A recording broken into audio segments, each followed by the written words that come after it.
Okay, fair warning. I'm totally gonna be late.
Almost done.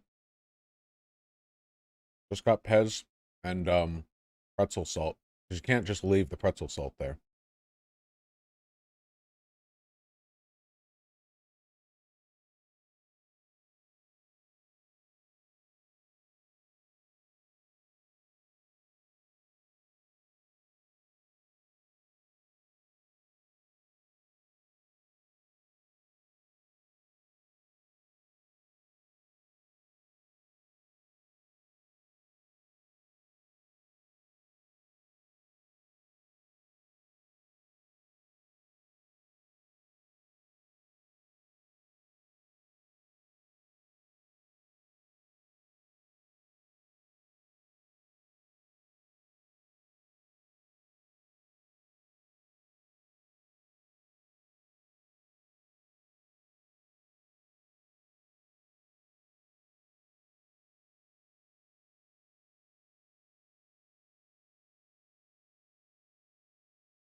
Okay. We did it. What's up, guys? The beard. Gotta make sure your mustache is pointing the right way. I'd even be so late. Oh, God, guys. I'm so sleep deprived. I'm sorry. I gotta get a doctor's appointment and get, like, sleeping pills or something. Ooh. Oh, boy. Um... Oh, God, I have stories. Okay, wait, hold on. Okay. So, the reason I didn't stream yesterday was because I had a doctor's appointment, right? Um, but then I missed the doctor's appointment. So I have to wait more than a month before I can actually get it. And what this means is that I'm completely out of Adderall. So I'm a little sleepy, to be honest with you. Uh, I'm also out of some other things. So that's cool.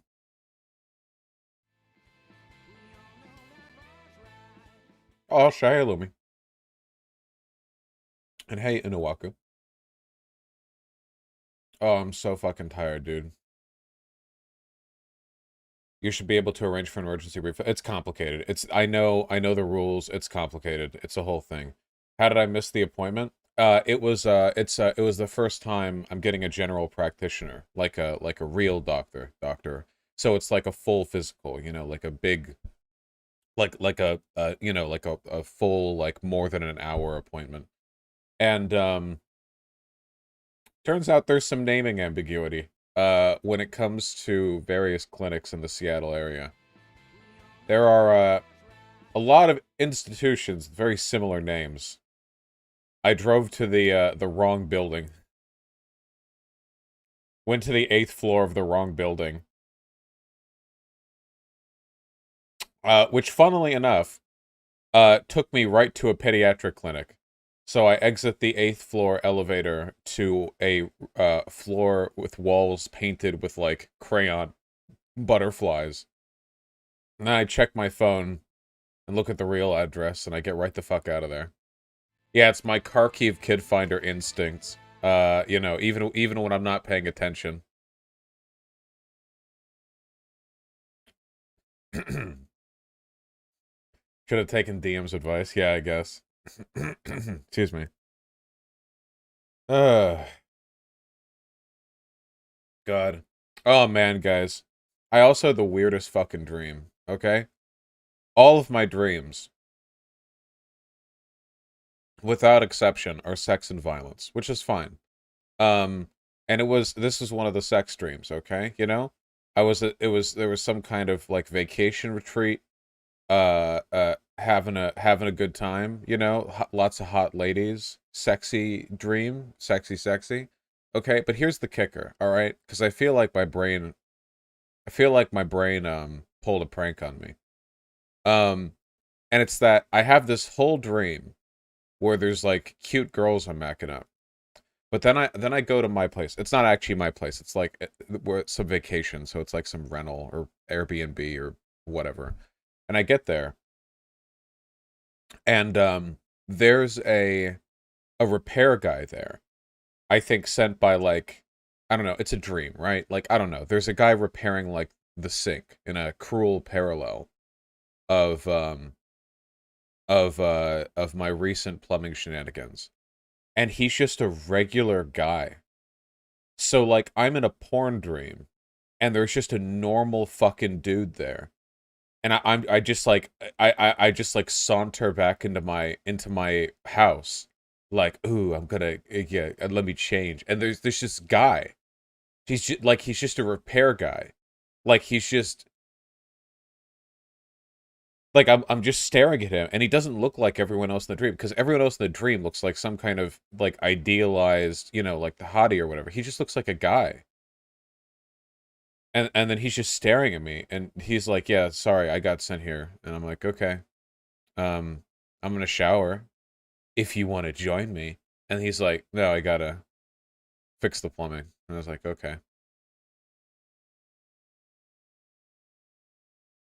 It was literally like It was literally like a fucking porn dream, or like a porn film, except there is a non-porn actor character in there who's just trying to do their job. Like, imagine like a porn film where there's gonna be like, you're expecting a threesome, like they order Uber Eats or something, and the driver comes and it's just a regular guy, and like the chicks who answer it are in like sheer bathrobes, and they're like, we don't have any money. Is there any other way we can pay you? And the guy's like, no, your credit card is attached to the account. We billed you automatically. You don't owe me anything. And hands them like the one like wonton roll, whatever that they got, and leaves.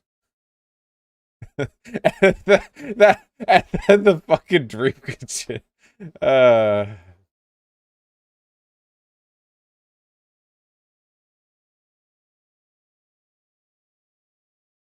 what's a wonton roll? I am very tired.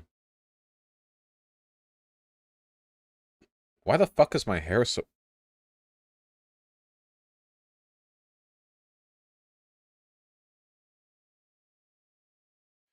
So he really just rejected you? Well, it wasn't so much rejection. It was more just like if everyone on an island is like doing the dance. Dun dun dun dun dun dun dun dun dun dun dun dun dun dun dun dun dun, and you've got like the line, like the conga line going around the whole island. And then like one dude just doesn't join and you just stare at him and then you keep doing it. Like it's not really a rejection. It's just everyone's doing the fucking the conga, you know? How often do you wash your hair? Every day. Did you hear about the union decision to fire white teachers before POC teachers? No, I haven't. Do you have an article? That's bad for your hair. So I've been told, but I'm doing it for like 20 years, so I don't really care. Also my hair feels great. Feels nice and silky smooth. I know. Yeah, yeah. Let the oils build up, blah blah. It's fine. Um Now, Merrick, it's fine. Don't worry. Seriously, my hair is perfectly healthy. It feels just fine. It's a good consistency. Um, I hate having greasy hair. I hate it. I never use conditioner. I just shampoo my hair.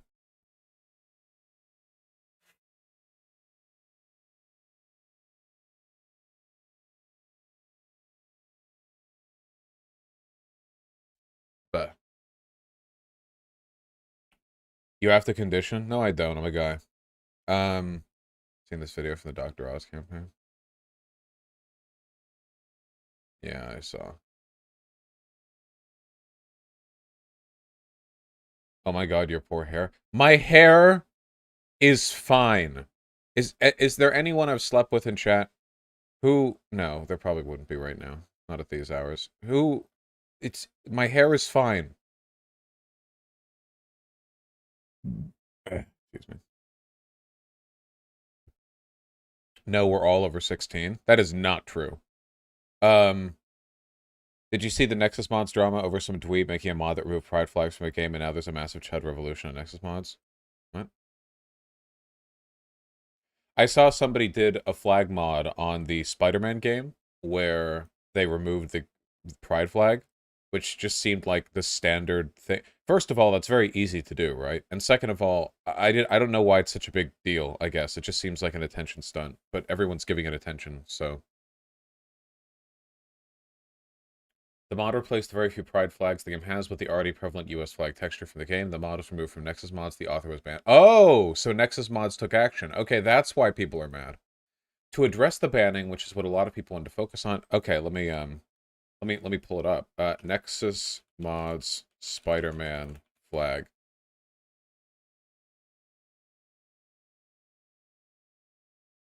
Where's the one picture everyone was sharing? Really, Kotaku? You're going to have the article but not show the flag that was replaced or whatever?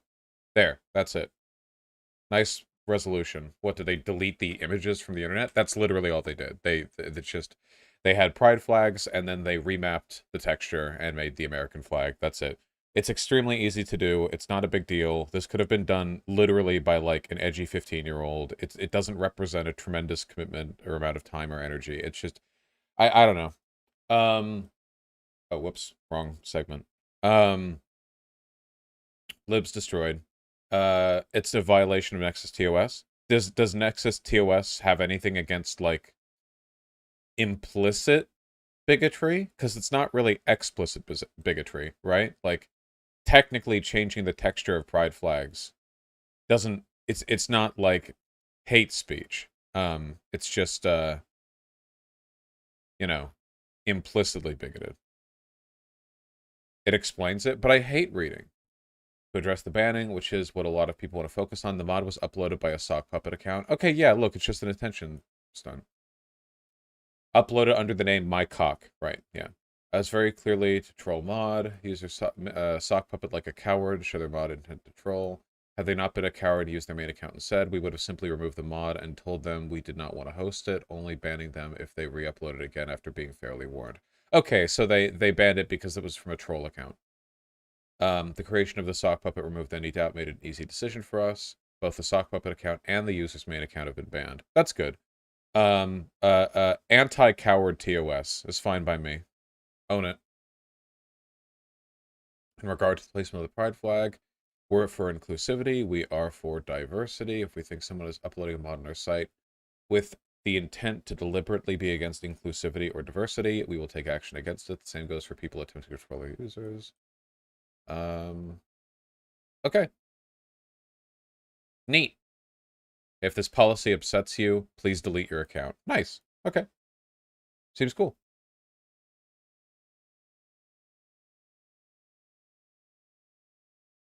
What is the thing somebody linked in chat? Oh, this is a Kotaku in action post. This subreddit, like after the fucking Giga Loser Gamergate shit fell apart. This is just like a Nazi subreddit, basically. I love this sub too because they still rep this girl they made. This is like the Gamergate girl or whatever. Because it was like a bunch of guys and they had to draw a girl to be on their side. She also has the aesthetic style and somebody who never got out of their like 14-year-old angsty face. Yeah, it's like manic pixie dream girl energy.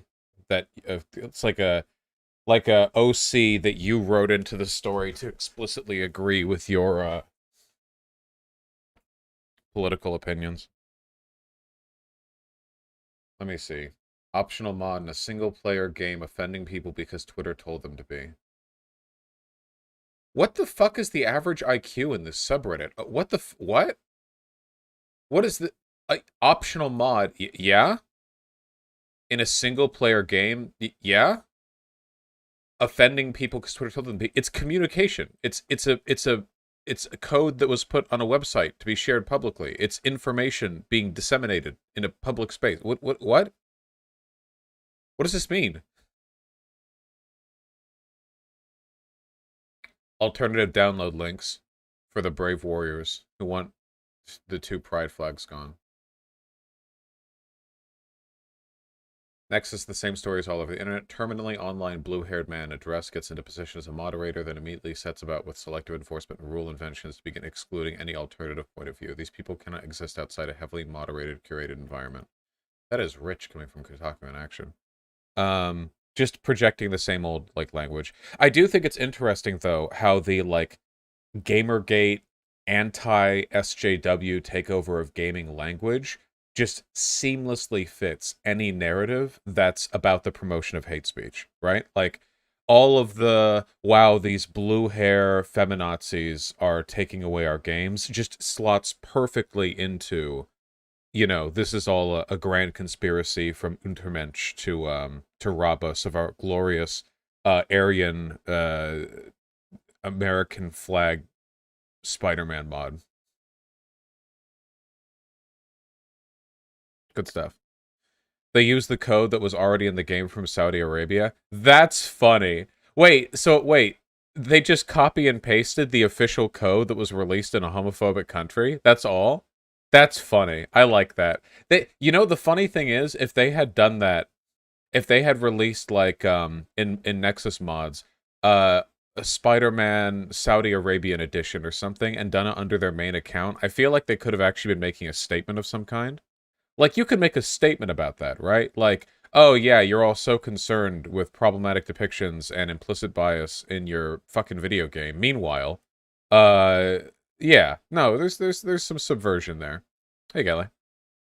Yeah, well, whatever. This is like a massive nothing burger. We'll talk about the Dr. Oz stuff soon.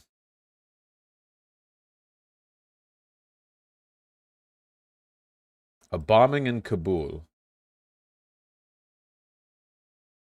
Nice. School district will lay off white teachers before minority teachers per union contract. Oh, God.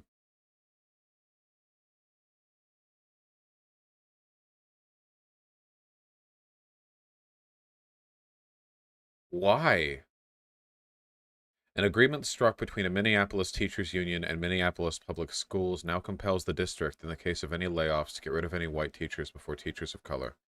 The stipulation comes as part of a recent collective bargaining agreement between the Minneapolis Federation of Teachers and MPS, which ended a 2-week-long teachers' strike.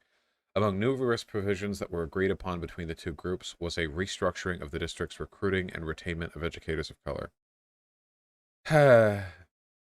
Damn, dude, if I was a teacher here and I was about to say if I was white, um, I'd be making some fucking noise about this. Um, Jesus, race relations solved. What percent of Minneapolis teachers are non-white though? The most charitable explanation that I can imagine for this decision is that they have like a majority white teaching population, and the district has a habit of constantly firing the POC, like a first, like last hired, first fired thing. And it's been enough of a systemic issue for them to be like, no, fuck it. Okay, if you want to fire people, you're firing white people first. That being said, this is a very, very, very, like, um, a blunt and inarticulate instrument for addressing that systemic bias. So, yeah, I don't know. Not, not ideal there. Yeah, very ham-fisted. Very much surgery with a chainsaw there. Yeah. Well, anyway, there's more to the article. As effective in spring of 2023. Teachers will be subject to job layoffs or relocations in order of seniority. However, in the case that a teacher is a member of a population underrepresented among licensed teachers in the district may excess, meaning layoff or relocate, outside of seniority order. The same measure applies to recalling or bringing back teachers who have been let go for a variety of reasons. MFT and MPS's agreements also include other anti-racist and anti-bias provisions, including an anti-bias, anti-racist staff development and advisory council, which will focus on reducing inequitable practices and behaviors in our learning places and spaces, as well as supporting educators, specifically educators of color, in navigating and disrupting our district as a predominantly white institution. I swear to God, dude, the pseudo corporate progressive speak is as boilerplate and as identifiable from a distance as the way tech bros will talk about market innovation. I swear to God, all this shit comes out of a stamp. Like there's like 3 stamps that have the same sentences like lined on them, and they just smack it down. They're like, "Yep, there we go." Synergy. Yeah. Oh God. The problem is that it comes across as soulless, right? The thing that's really fucked up is that in the real world where we all actually live, racism is a very human problem. It has real human consequences. But every time, like, it seems like anti-racists have this like this like separate dictionary of extremely like academia informed like corporate speak, except it's for progressivism instead of corporation. So there's like a very, like, there's no humanity in the way they speak, you know? Like, can you imagine if Dr. Martin Luther King Jr. spoke like this? Like, really think for a second. Think of a civil rights leader. Think of fucking Fred Hampton, okay? Did they talk like this? It's like, yeah, the idea is incredibly off-putting. It's just not inspiring. It doesn't inspire confidence. It doesn't inspire confidence in me. Why not just have a guy just be like write a little press statement that doesn't sound like, yeah, this corporatized, whatever. You know, this gives more ammunition to people like Shapiro to continue to pretend that whites are oppressed. Speaking of how whites are the most oppressed group in all of human history. Next segment, please. Drum roll. Please. Guys, it's been too long. It's been too long since we talked about how actually black people are the real racists. Let's go. It's time for everyone's favorite Vaush content. Reverse Racism 101. Let's go. I love this segment. It's been too long. It's been too long. So Twitter thread, right? 77,000 likes. Great, phenomenal. 2 generations and the melanin gone from that bloodline. Now, I will acknowledge that this is a remarkably expedient melanin extraction from the from the lineage. This is, very efficient, truly the snake eyes of dice rolling.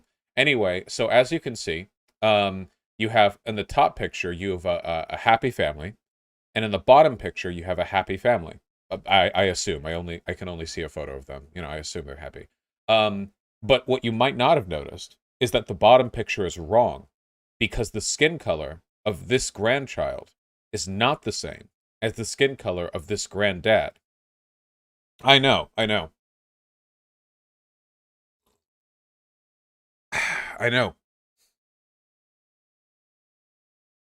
I never want my bloodline to end up like this. That's insane. I like the explicit use of the term bloodline, by the way. It really cuts to the heart of the issue. Really ignores, like, the adjacent, like, muddying the waters BS. Just right to it. I like that.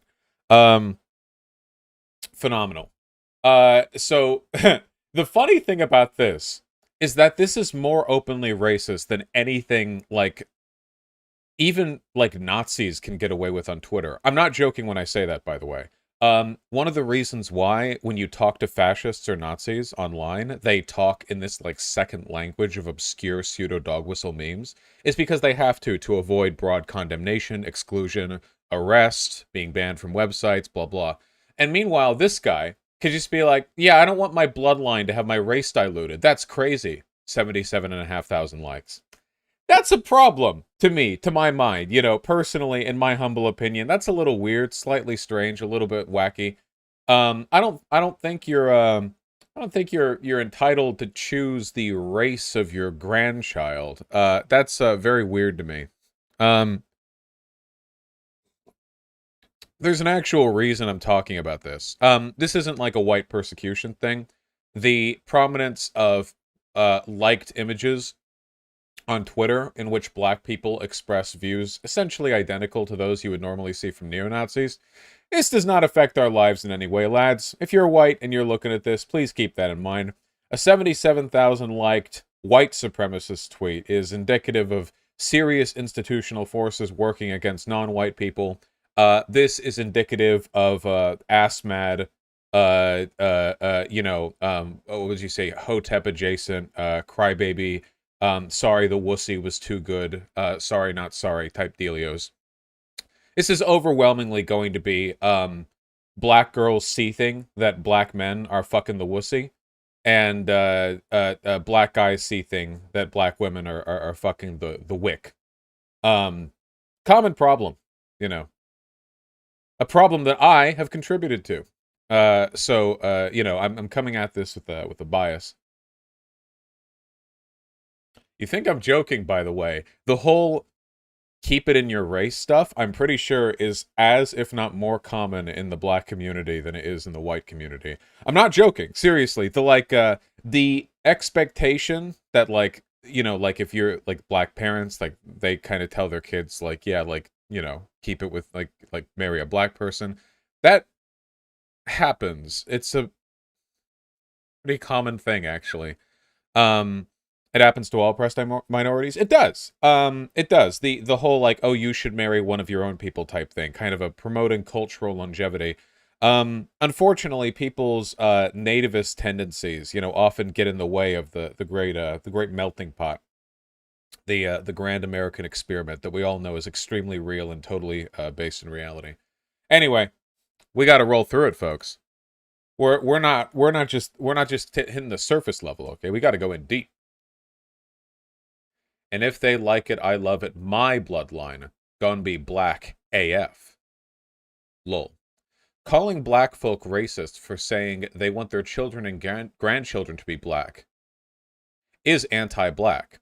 Meanwhile, Italians, Asians, and Latinos can express the same sentiment without any smoke. I don't think that's true. Anyway, I want black grandkids. Ooh! Notice how this is the same thing that white nationalists say. Yeah, we want our country to be white. All the other races want the exact same thing. This is a very, very, very common attitude for bigots. The idea that there's some great race war, that if you're not participating in it, you're losing the war. That's like a very common sentiment. That's Patrick Mahomes, right? I have no idea who that is, and I don't care. This guy? I know he's cute. That's the extent of my opinion on him. I have to erase the comment section. Oh no! We pissed in the pot, lads. There are more anti-fascists on in here. Because today's black community only want black men and women to procreate with each other, kind of how white people act today. Isn't that ironic? Yeah. They'd be gonna say the N-word, then have to immediately pull out the family photo album. That's true. If cuz is happy, let him be happy. That's why I said I ain't insult them or say anything was wrong. That's a fucking cop-out. What the fuck do you mean I didn't insult them or say anything was wrong? Like, yeah, you are. Fucking cowards. Racists are cowards. That's ubiquitous ubiquitous belief. Why y'all getting mad? In the future, everyone's gonna be beige. You say that like that's not concerning, plus most of the comments joking chill. How can you do that in the same sentence? Hey, most of us are kidding, like, whatever, but also it's a real problem. What? How? How is it concerning?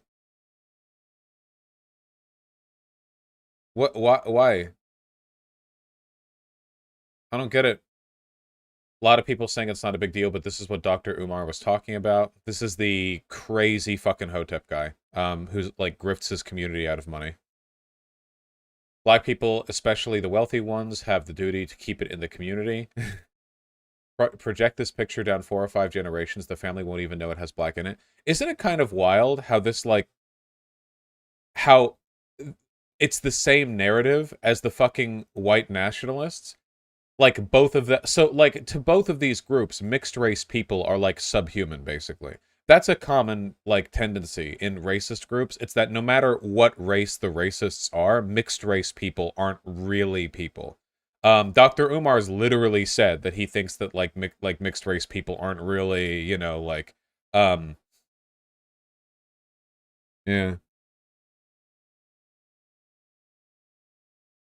The problem is, like,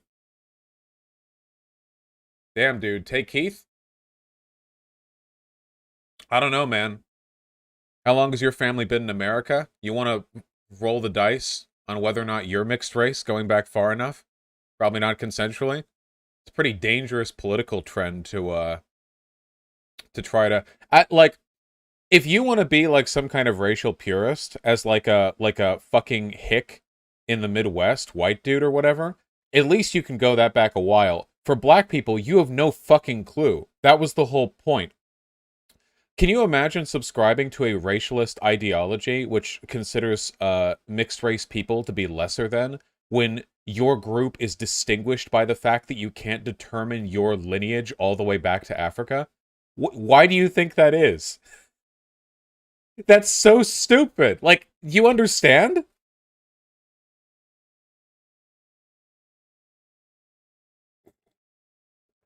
You don't fucking know. You can't know.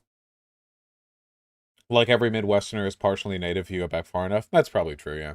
I mean, depending on how far back you go, literally everyone is mixed race. I don't understand. As in, you don't understand what my point is or what their point is. My point is that a lot of slaves were raped. And if their ideology is that mixed race people aren't really black or aren't really like worth being a part of their in-group community, it's kind of dangerous to hold that ideology when you're part of a group that was enslaved for hundreds of years, because it is very difficult to establish consistent lineage on that time scale under those conditions. That was my point. Their point is still stupid though.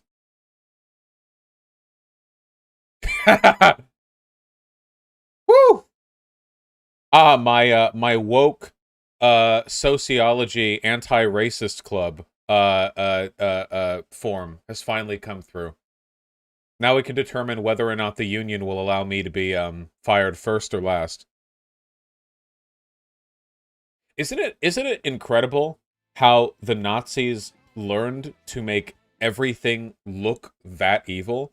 I like the highly stylized, like block medieval printing German alongside this like grainy, efficient, like everything about this. It looks like I don't know, fucking war plans.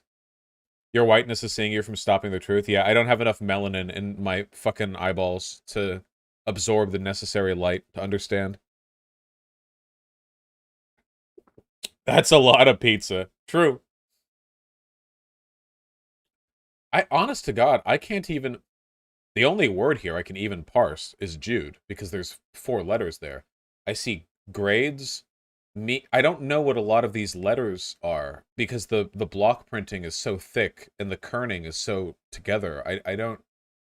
Milch. Milchling? Milchling? Milchling? Deutsch? Blutiger?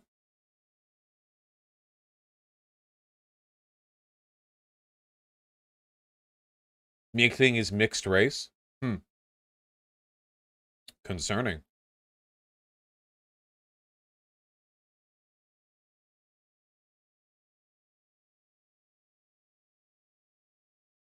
What's the difference between this and a white supremacist that doesn't want their kids to marry outside the Caucasian race? I think they made race an issue for us. We just followed suit.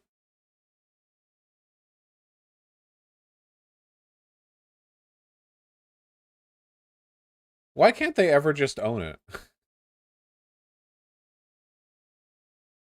Hating on a man's family because of the color of their skin. Where did I show hate? I just said I wanted my family to be like. He can love who he wants, just like I can. Don't put words in my mouth, bro. Why can't they ever just own it? Why?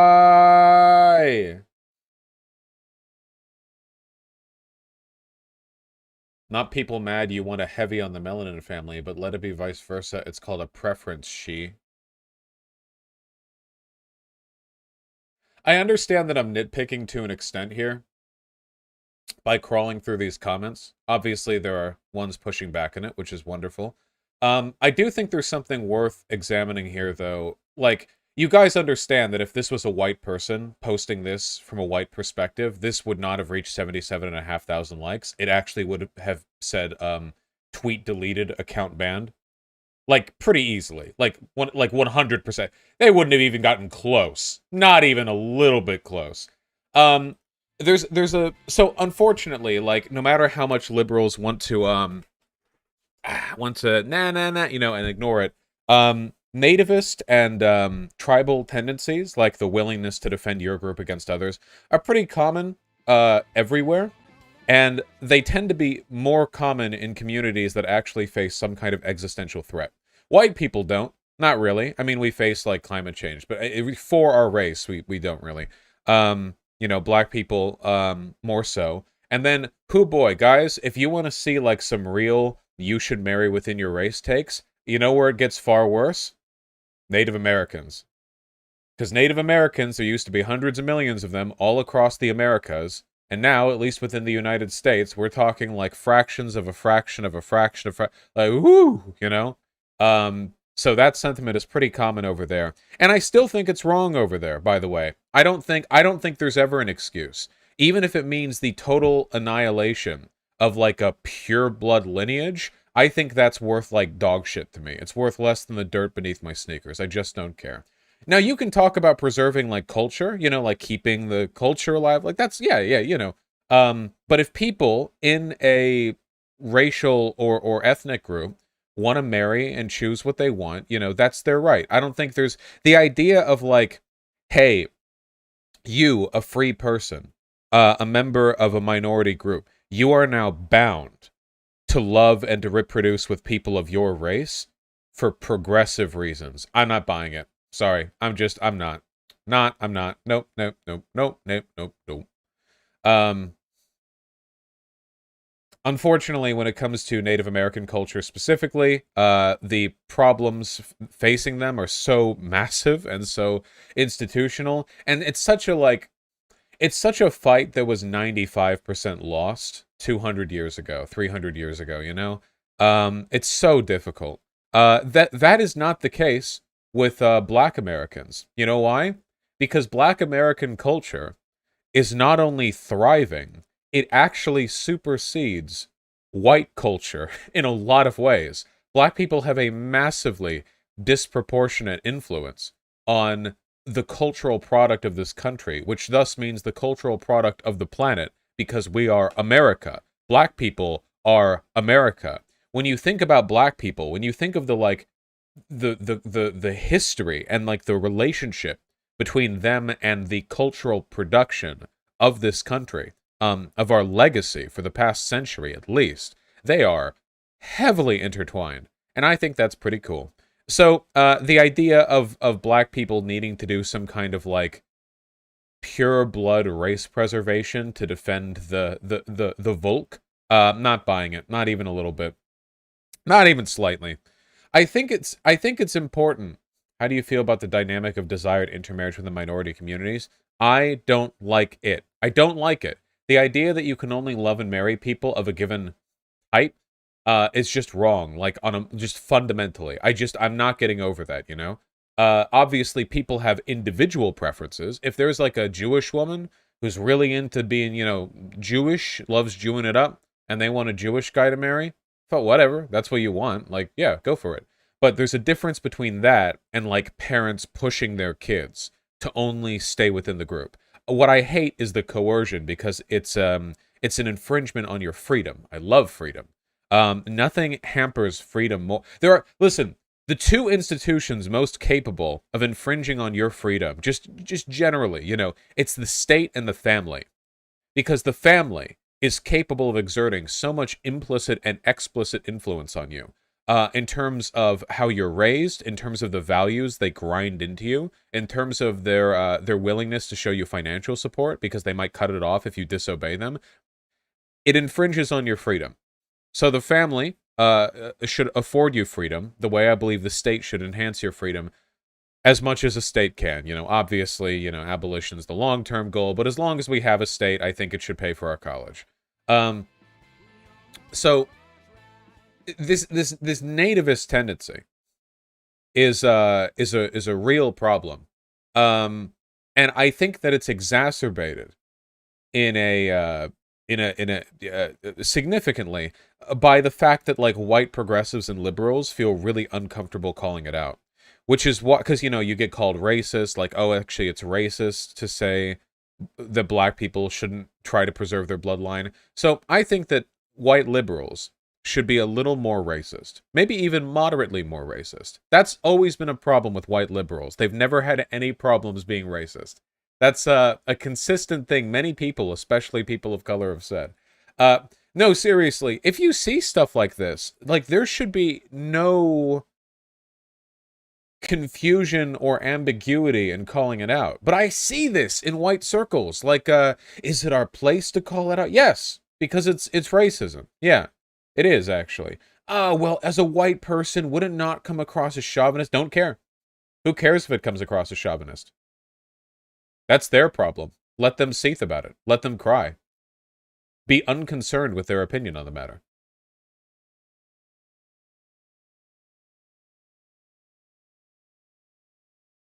Oh, don't get me wrong. I think that black people should also call it out. I don't think only white people should. It's not our mess to clean up. Every mess is our mess, humanity's mess, collectively. I never believed in that black people should solve black people's problems, white people should solve white people's problems. Fuck that. That's so stupid. It's so dumb.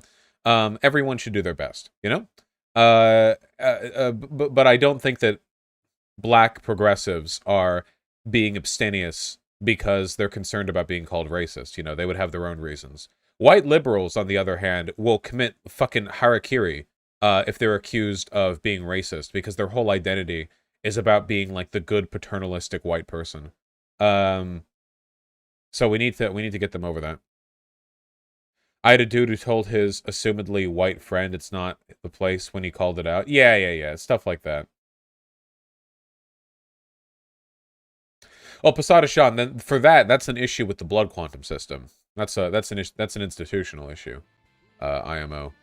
Um, as a second gen mixed race person, it's so dehumanizing to see shit like this everywhere. Well, hey, Vritzian, if it makes you feel any better, a fuck ton of the people in that thread are probably also mixed race and they don't know it because they're fucking great, great, great, great, great, great, great, so on grandparent did not have much freedom. You know, they didn't have much freedom. And as we all know, lack of freedom means plenty of bad. And now they're trying to deny their children freedom. Very cringe. Cycle of abuse. Though slavery is worse than teaching your kids racist stuff. I will come out on that position. You know, in the grand moral hierarchy, I will say that slavery is bad. Hopefully, I don't get clipped for saying that. You know, people might take it the wrong way. Wow, they just become conservatives out of spite half the time. The white liberals or the black people with the nativist tendencies. There are a lot of reactionary black people, by the way. You know, white liberals don't want you to know this. I'm pretty sure that on average, white people are actually less homophobic than black people. A lot of black people vote Democrat because Republicans have essentially made it a policy position to enact a genocide of their people, which is true and a valid reason to vote for for the Democrats. But in terms of like social progressivism, I think white people tend to, because I think it's like a bell curve situation where white people fall more in the extremes. You know, like a lot of black people and Latino people have like this kind of not homogenous, but like a more centrally contained block of progressive to reactionary positions. And then you go to white people and you have a broader distribution where you have like racial abolitionists and like neo-Nazis, you know? Um and plenty of people in the middle, but I think there's more of like a spike at the ends. Um Possibly because white people, being largely unaffected by the consequences of racial hegemony, have had more time, freedom, elbow room, and conceptual space to develop and adopt the more extreme fringes of the ideological spectrum on the subject, which is not necessarily a good thing.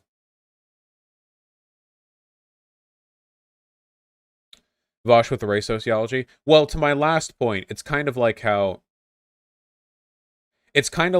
you know how a lot of Native American activists are like, yeah, we want land back and we want to reform our legal system and shit. And then you'll have like white 17-year-olds on Twitter who are like, yeah, I'm a Native activist. I think all white people should be deported back to Europe and the whole Americas should be given to Native American people. And Native American activists aren't asking for that. Not being affected by a political issue can push people into developing more extreme positions on that idea. I'm pretty sure that's a myth. If I recall correctly, polling indicates black people are slightly less homophobic. Is that true? Wait, the last time I did check polling and it showed they were slightly more homophobic. Has it changed? Support for same-sex marriage has remained largely stable among men and women. Support for same-sex marriage has remained steady among whites, blacks, and Hispanics. Oh, 62% of whites support same-sex marriage, 58% of Hispanics, 51% of blacks. Well, according to this Pew Research article from May 14th, 2019, black people still have a pretty significant um 62 versus 51. Which again is funny, because black people vote Democrat like way more than white people. But you know, eh. Why is that so fucking low? In general, or for black people? Don't you think the intermarriage issue would be more complicated in the wake of a genocide? I think the simple example is Jewish families in like 1950. No.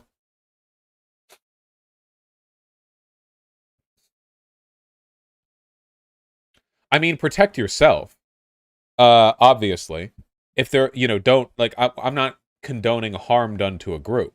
I just don't think it's ever excusable to say like, no, in like a given group, you can only marry or reproduce with so and so.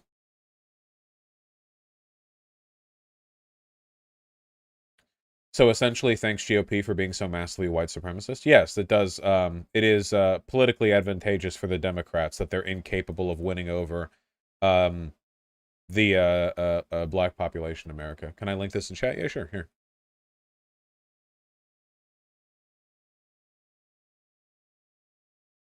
Isn't holding progressive positions correlated with higher education? Yeah. Higher education, living in urban areas, so on and so forth. I was under the impression it was a bit higher across the board. I'm sure that it varies depending on the way the question is phrased and, a variety of other influences. We'll be getting one soon, Hunter King. What if we breed the different races together and create a master race out of all their best qualities? We should Frankenstein it up, and it's just like literally like your left arm is black and your right arm is Asian, your torso is white, your head is like uh uh uh, Arab. I don't know, and somehow this works by our powers combined. No French. Your head is French.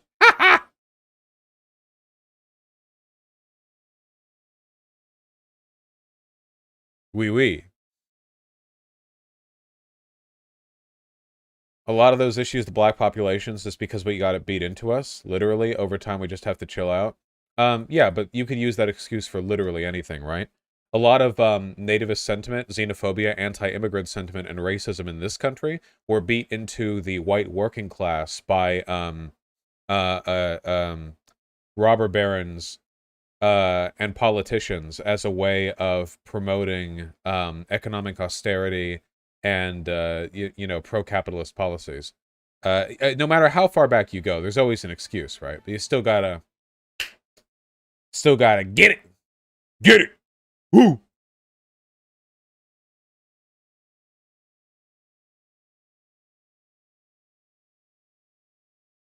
Can you elaborate? It's basic causality. Every group, every one who has bad positions has them for a reason. And for the vast majority of people who have bad positions, the influences that led to the development of those positions are going to have to do with their disempowerment in society. For most of us, that's going to be us being part of the working class.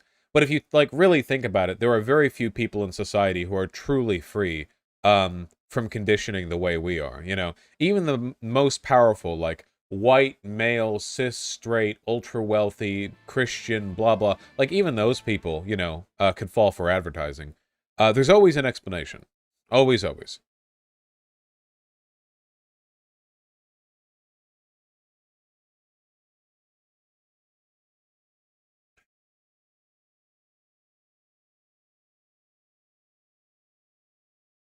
Nice. Oh, wait, Ryan, are you there? I said I was going to send that off to you. That should be the segment. And it can be called Black People Are Racists. No. Correcting black racism is the white man's burden. No.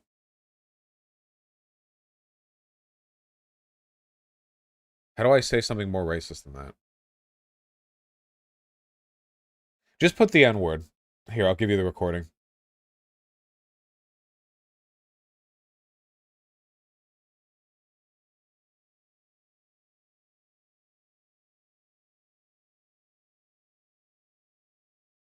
The thing that I've noticed, and this is something that has been consistently the case for literally like the entire time that I've been streaming, is that if you're talking about contentious subjects, you want to lean really hard into the clippable stuff.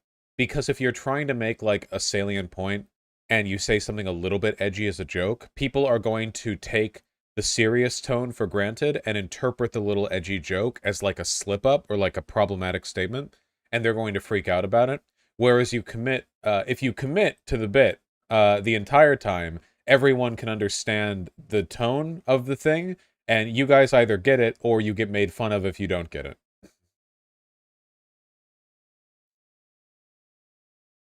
Oh, speaking of being an edgy dipshit, hold on. I normally wouldn't promote stuff like this over stream and Discord because I normally if I do like off-stream recording stuff, I usually leave it be. But I had a really great convo with hold on. Beetle Moses and YOLO Swag Studios. It was like a podcast between them, and it was pretty dope.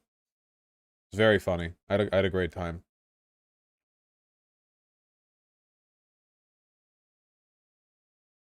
Good Vaush art was sharing it. Lumi, you saw it? Lumi, you're so wholesome. The idea of you watching that is very funny to me. I'm glad you enjoyed it. Thank you. Yeah, it was a good ass convo.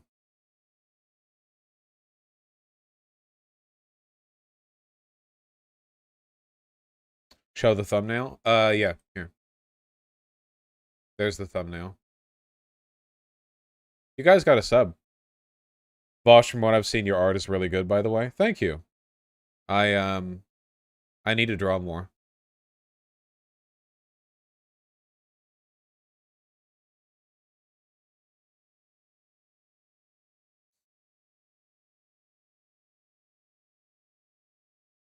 Where do you upload your art? I don't. I did have some cool ideas the other day, though. First of all, in if I ever do make it through Peepo's Nuggy Quest and get to the real thing, the real game, there should be a bonsai tree that you can trim. That's very important. That's essential to the narrative. That there could be a bonsai tree that you could rotate in a 3D space and clip the leaves to make a shape. That's very important. Critical even. um yeah. Do you have a bonsai tree? I do not. I do not. Um Bought one of his hats before, pretty pog, not gonna lie. I like them a lot. I really like talking. The Beetle Moses and Yellow Swag Studios are not normies by any stretch of the definition. But they're like actual people that can be talked to and not like progressive drones where every conversation has to be. Oh god, I'm such a pick-me for leftists. Holy shit, I just realized. I'm the biggest fucking pick-me in the universe for leftists. It's insane. Alright, well.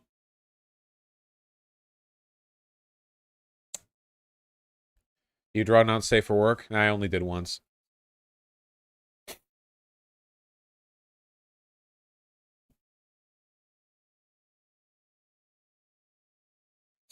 Can I just share really quickly oh, I just nearly knocked my coffee over.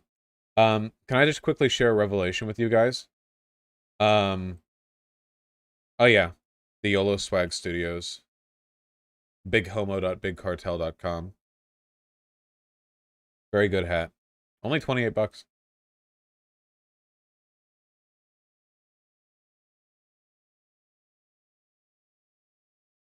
All right.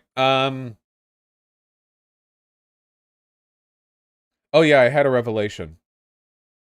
Wait, should I talk about this? No, if I do, it's going to turn into a 20-minute Unity game design stunlock. Nope, we'll do it later. That'll be for a game stream. Sorry, guys.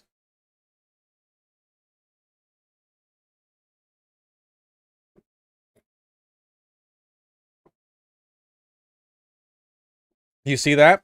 That right there is called self-control. I shared my bonsai tree idea. Very important.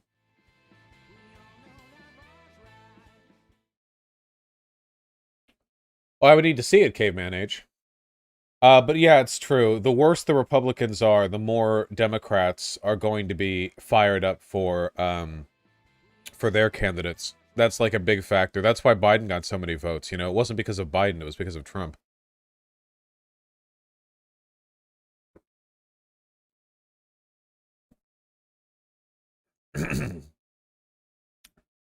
Dude, I miss Adderall so fucking much.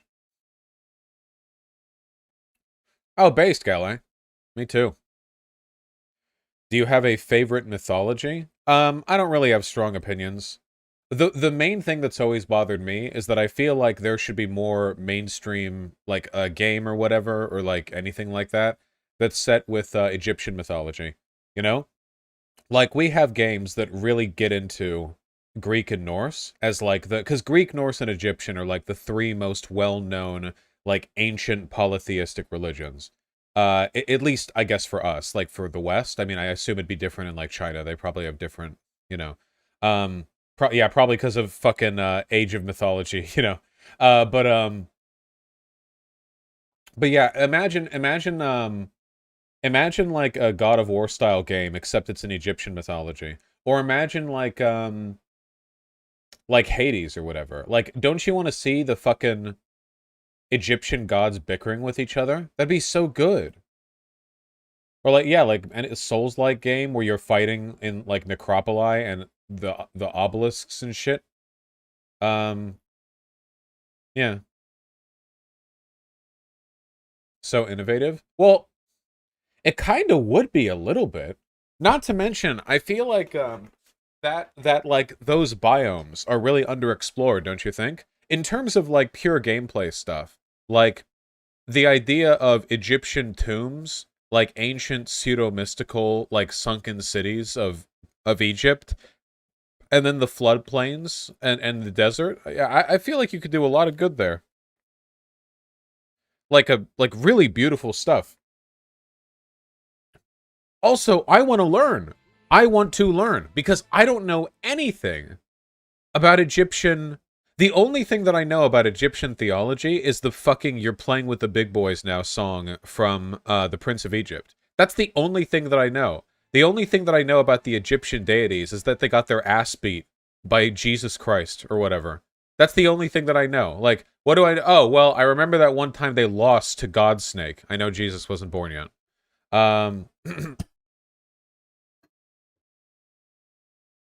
that's literal fan fiction. It's all fan fiction. Love Christian propaganda. Okay, wait, hold on. I love that one particular piece of Christian propaganda. Prince of Egypt's a banger. Everyone agrees, right? Everyone agrees. Everyone loves Prince of Egypt. Everyone loves Prince of Egypt. It's very good. Not exactly God caused a huge collateral damage and won that way. Yeah, but in the Christian in Christian theology, there is no battle with the Egyptian gods because they don't exist. God could have done anything. God could have unmade the world if he wanted. Which I mean, I'm glad he didn't, you know. In The Prince of Egypt, the priests are shown to be like charlatans who use flash powder and visual tricks to imitate the favor of their gods.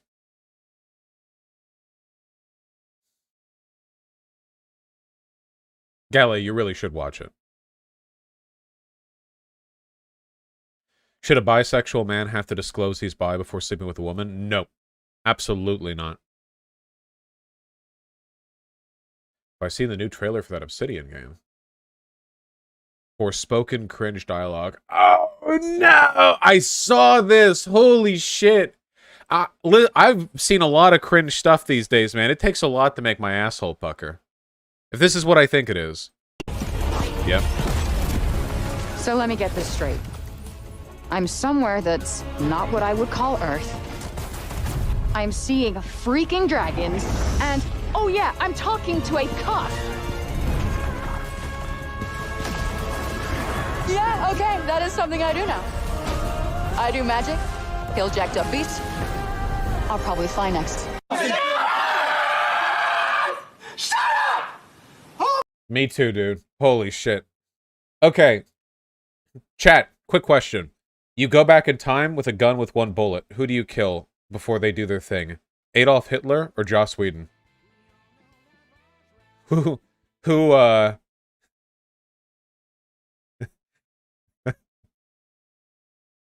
See, chat's making the right pick. They seriously found a way to make Isekai even more cringe. The crazy thing is, that dialogue would have been dated, like, 20 years ago, before the Marvel movies came out. You know?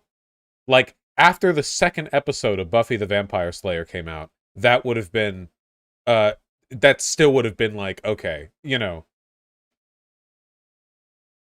Freaking dragons! The true ending, Gally. Do you not like Buffy? I've actually never seen Buffy outside of, like, I've seen some episode compiles on YouTube. The parts of it that I saw... The parts of it that I saw made me feel like I really would have liked it if I'd seen it before seeing other stuff by Joss Whedon. Like, if I had seen it... If I had been born a bit earlier and I'd watched it, like, when I was younger and grown up watching it, I think I would have appreciated the tropes in a more earnest way before I saw them get abused into the fucking dirt. Yeah.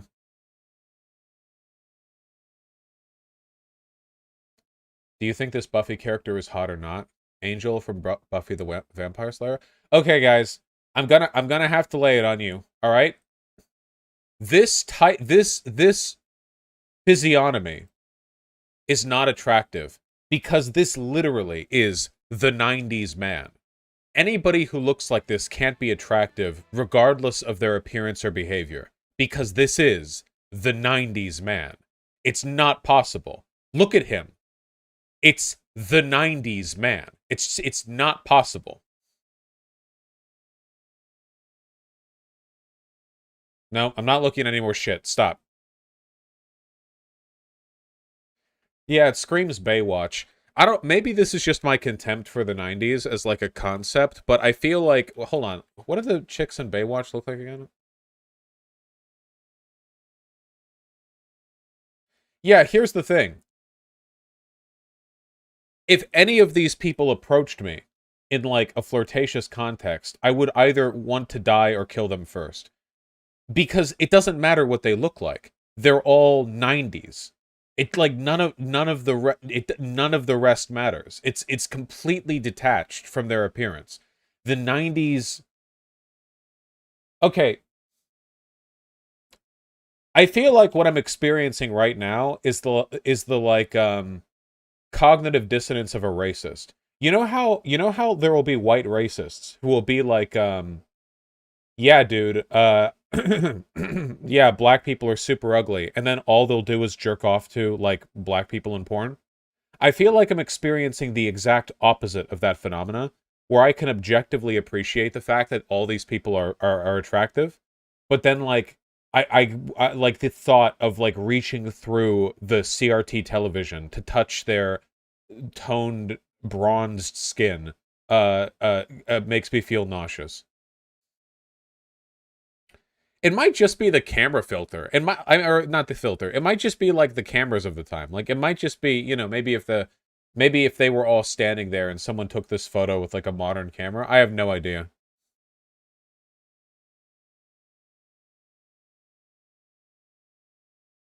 People in 2050 are going to feel the same way about how you look. Yeah, of course. Do you think the 80s are any better? Do you prefer 80s nostalgia? Yes. Guys, the 90s kind of sucked. The 90s were like the worst decade.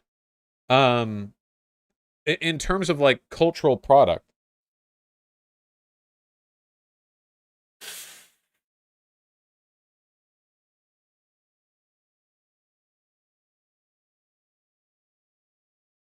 Why do people hate their... Guys, first of all, the 90s was like the absolute apex. It was right in between Reagan and 9/11 of like hyper-arrogant West neoliberalism, where the media never covered any of the suffering in the world continued to burn, labor continued to be exploited, but no one covered it. The culture was completely disconnected from the material concerns of the world.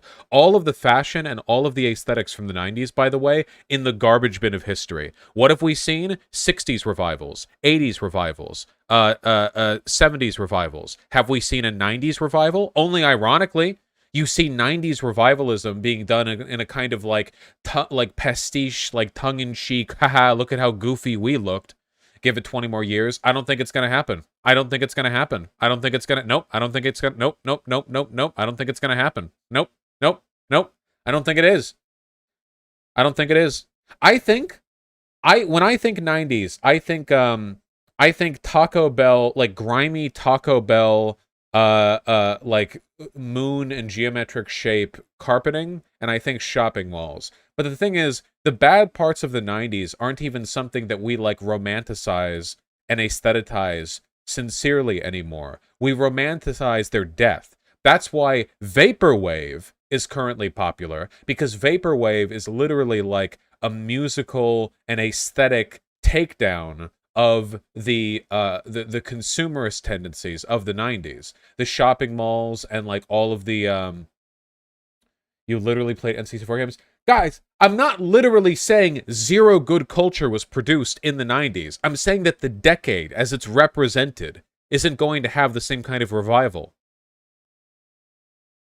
The main problem with the 1990s is that, like, the aesthetic of the era isn't in any way tied to, like, a countercultural element, you know? At least if we go back to like, the 80s or whatever, I don't, what do you want, David Bowie, like, Michael Jackson or whatever? But when people think of 90s, grunge? So what, Nirvana? That's it? That's what, just Nirvana? That's what you have? What about Rage? You can't build a decade revival off of a couple of good bands here. The decade itself was fundamentally like countercultural. It was about suppressing the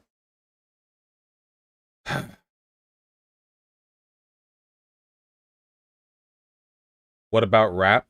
Rap is still number one. Oh, by the way, they lost. All of the actual, like, authentic, you know, started from the bottom, now we hear shit about rap has since been completely supplanted by hyper-consumerist, like, the entire genre is so different from what it was. Big Wrong, you are so fucking delusional! Oh my god! How can you possibly think that? Rap is so different now from how it was back in the 1990s. I don't know anything, and even I know that.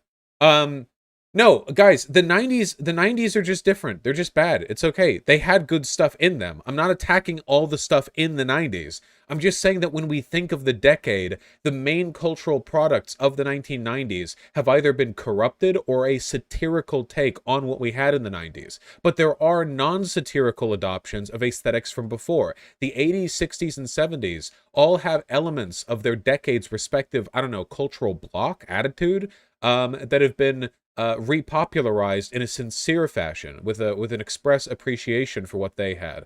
But it's harder to do with the 90s. I guess you could do some kind of like grunge I don't know.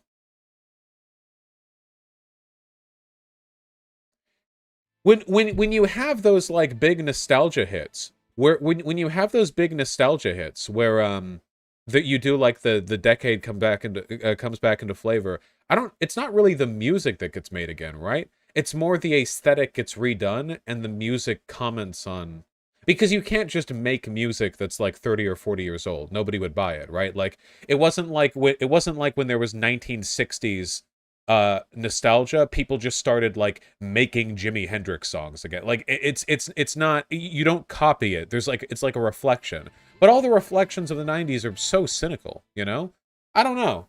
Okay, wait, I'm moderating my take a little bit here. Maybe, I think that 90s revivalism, 90s revivalism, I feel like it's going to be a way more cynical. Right? Like I don't think it's going to be like an earnest appreciation of the decade or like a nostalgic reflection on what we had. I think it's going to be more of like like I don't know, a mourning of the last decade we had before 9/11. Like, look at how arrogant we were to think things could have been like this forever. Yeah, okay. Yeah, okay. Yeah. Yeah, I'll walk away with that one, I think.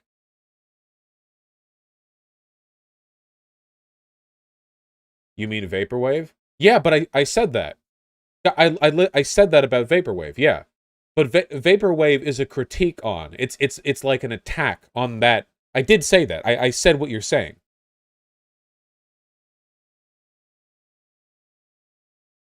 There's even Soviet wave. Yeah, well, you know.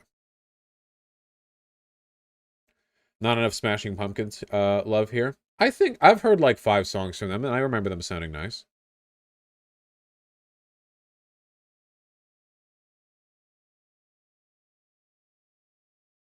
By the way, I'm not saying that there's no 90s revivalism in like other genres, because there's a ton of it in video gaming, you know? I'm not saying that's not a thing. I'm saying the broader decade, like a broader trend. Have I seen Inuyasha? I've seen some of it. You're somewhat wrong, Vaush. The aesthetics of the 90s are culturally significant, especially the early internet, Napster, Kazaa, ICQ, etc. Okay. Well, wait, hold on. I guess that counts. The 90s gave us Cowboy Bebop. Revivalism of a decade is not just listing everything good that you think of that decade and people liking it. There's been good stuff that has come out of literally every decade that has ever happened. You can't just it's not like, oh, the 90s are the great revivalism. Of course, obviously, that means that nothing good possibly would produce. It's not about every single thing that came out of that decade. It's about the broader attitudes of the fucking time, okay? Stop.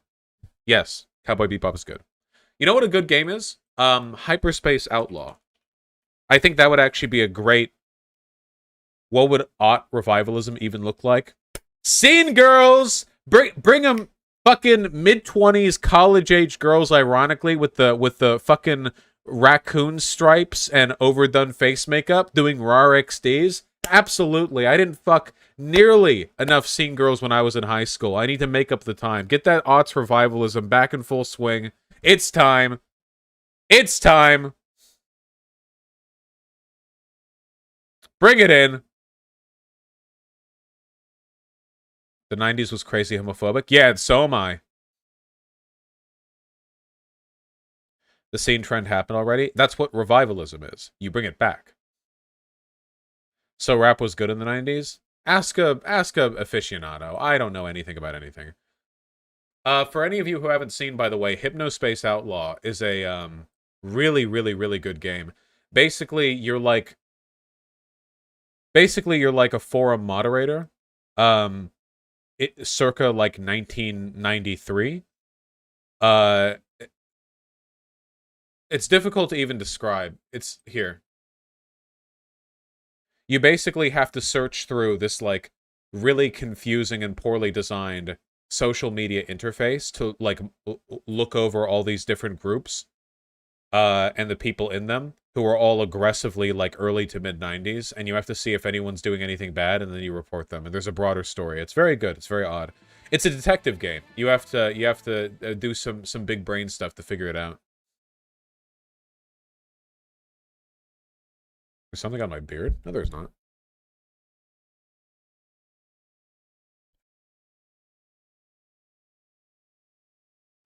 I get it. Oh, I might have been screaming too loud into the microphone. Scene timber.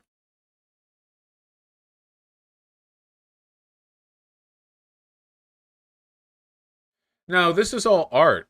This isn't people dressing up in scene outfits.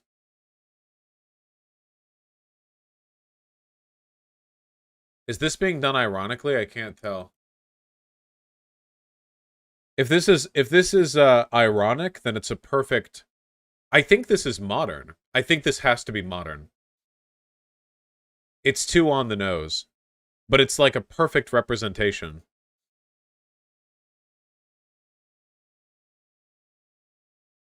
Yeah, it's ironically unironic.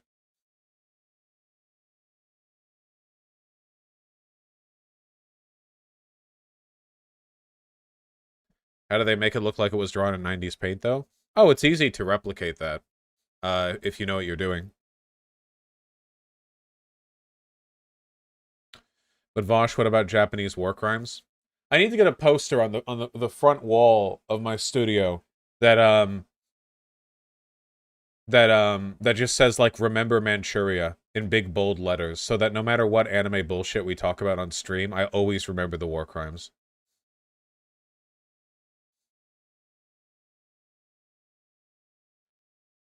Hey, has anybody done that, by the way? Has anybody ever done, like, a Dark Age edit, like Shinzo Abe assassinated at revenge for the crimes of Manchuria, or Nanjing, or whatever? Like, you'd have, like, the Fash Wave, like, VHS, like, line blurring over Japanese soldiers storming through, China.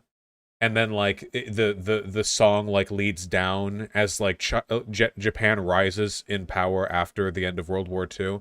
But then like the next high is when you fucking Shinzo gets murked or whatever. This definitely exists on our Sino. Yeah, fuck, they might be good for that.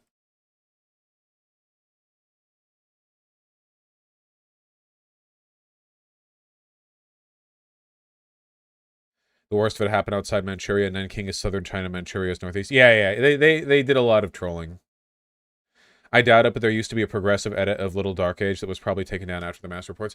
Dude, there was such a good edit of Little Dark Age for the war in Ukraine. On the extremely pro NATO subreddit Non-Credible Defense, but it's fucking copyright, so I can't even play it.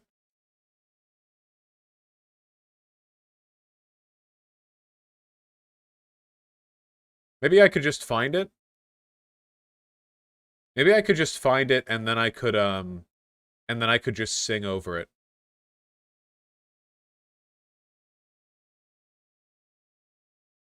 Da da da da da da ba like that. Wait, let me find it.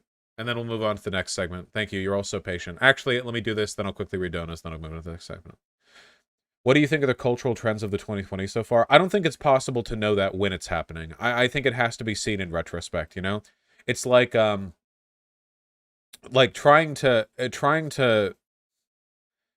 know what the tendencies of the decade are like trying to see like the patterns drawn into a field from the ground instead of from the air. You need to get some distance.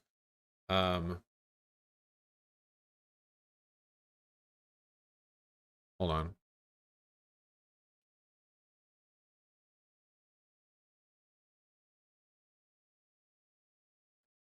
Yeah, TikTok's probably going to be a pretty defining one. I did not expect TikTok to be this prevalent. But that's how it be.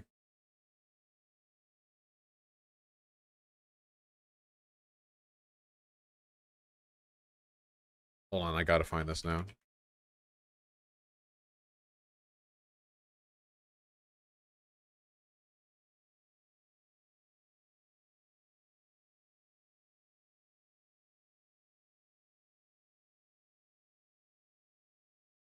Where is it?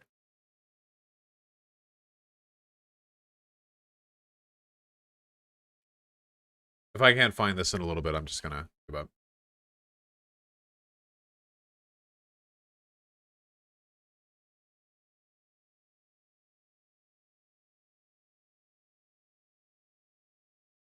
Wait, was it taken down?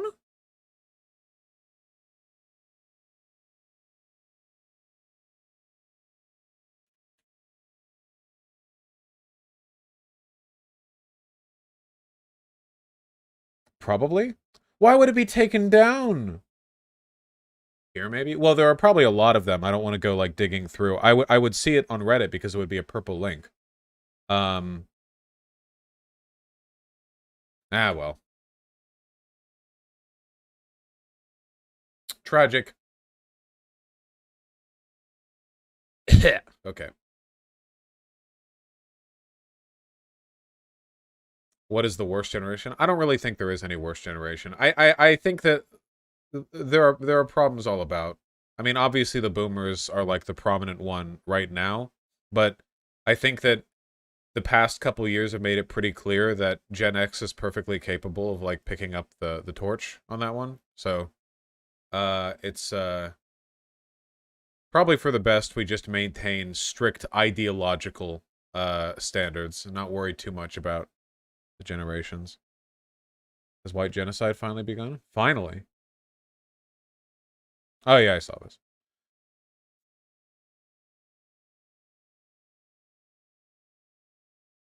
Isn't Luffy the worst generation? Yeah. Alright, last Hail Mary for finding this.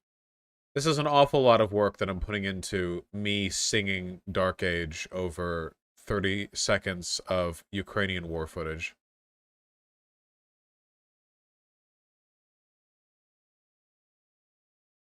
Yeah, no kidding. Yeah, well, once you get set to something, you know?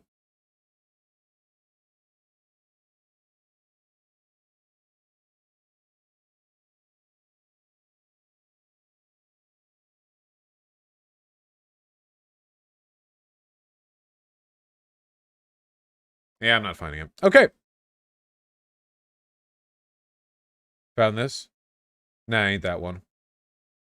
Thank you, though.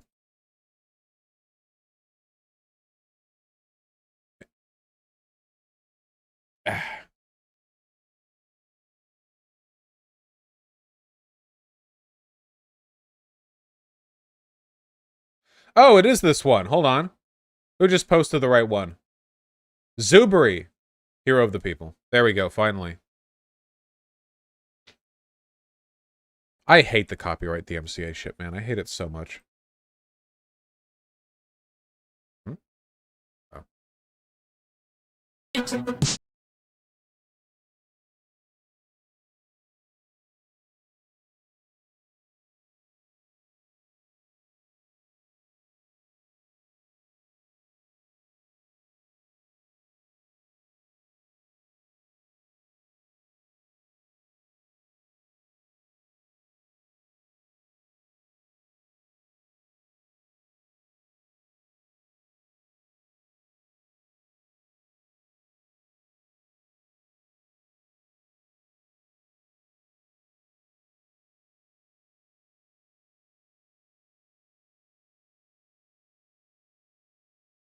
We can hear it? Yeah, no shit.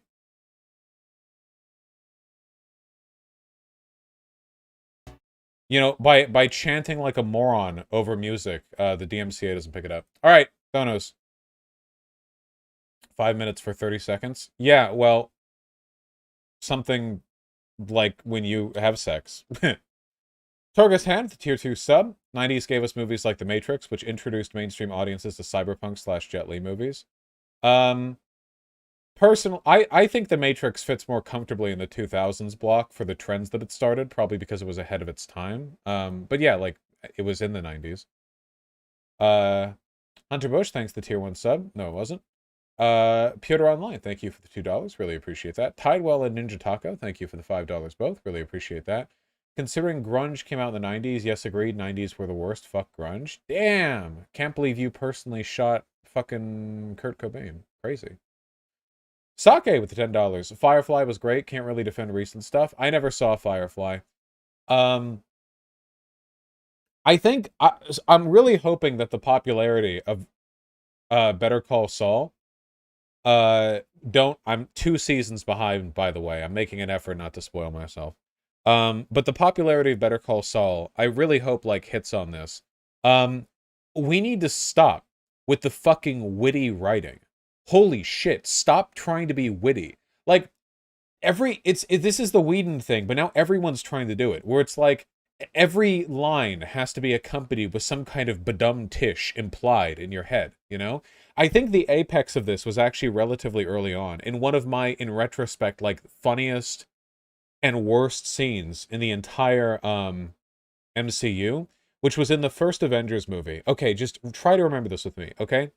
Do you guys remember when the Avengers took Loki's staff and they had it in containment, and all the Avengers were there, and they started arguing with each other, and the Avengers were implied to be affected by the staff, like it was making them irrational and irritable?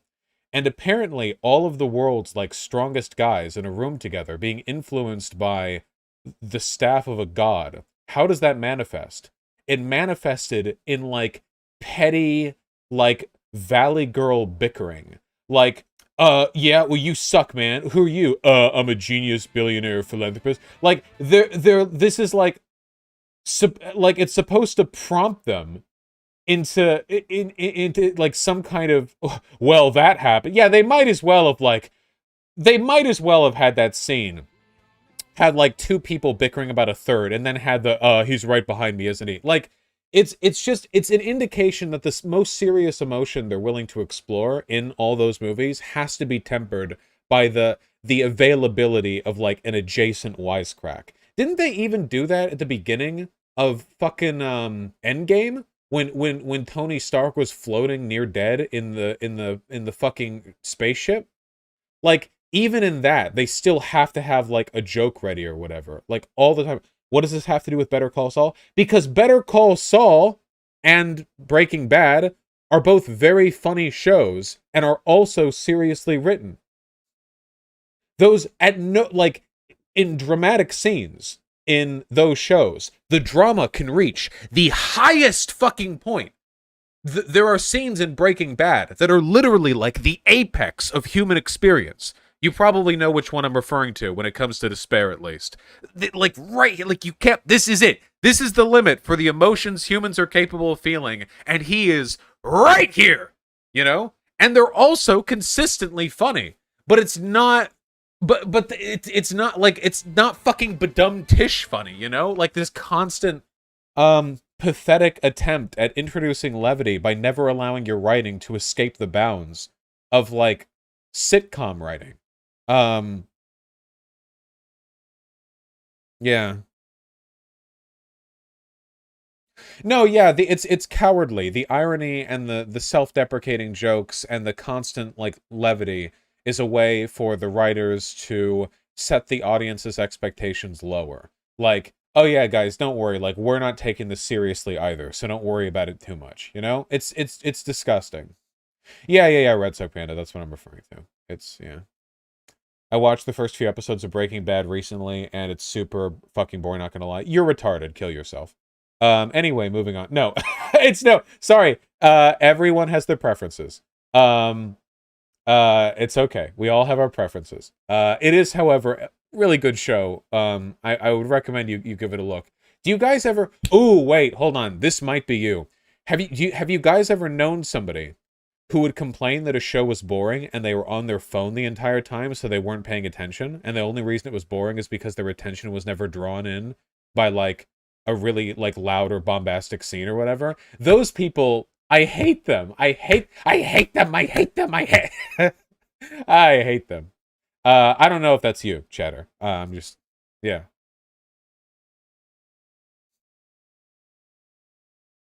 Yeah, my parents during Dune. Oh, God! People like that during Dune. Oh, God. What a horrible movie to watch for that type of person. Holy shit. Because you know they're only looking up when something, when like somebody starts talking or there's noise or whatever. So they're down at their phone for like 4 minutes at a time, and they miss some of the best, like, set design and tone establishment in the past decade, you know. They look up and there's just some dude with a nostril plug, like, speaking half English or whatever, and they're like, okay, you know. Dune was pretty good. Dune, so I don't know if I'm qualified to assess the quality of Dune.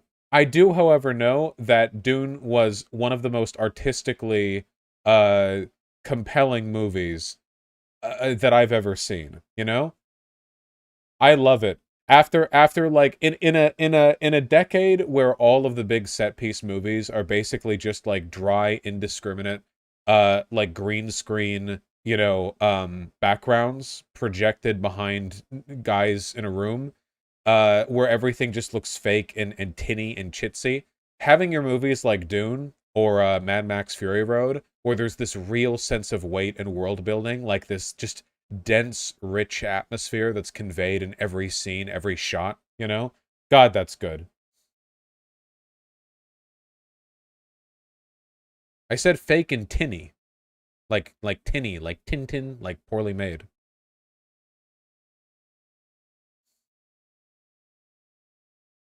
The 1984 Dune or the 2020? The new Dune movie. I've never seen the old Dune. I've read a book. I don't think that's what tinny means. Let's just pretend that is what it means. Fake and titty. I love Dune too, but do you think it was kind of slow? I mean, it was an authentic representation of the content of the book, right? Like, have you guys read Dune? It's not exactly like an action book, you know? I'm okay. Like, it's fine. Let an adaptation, like, try to play to the strengths of the original.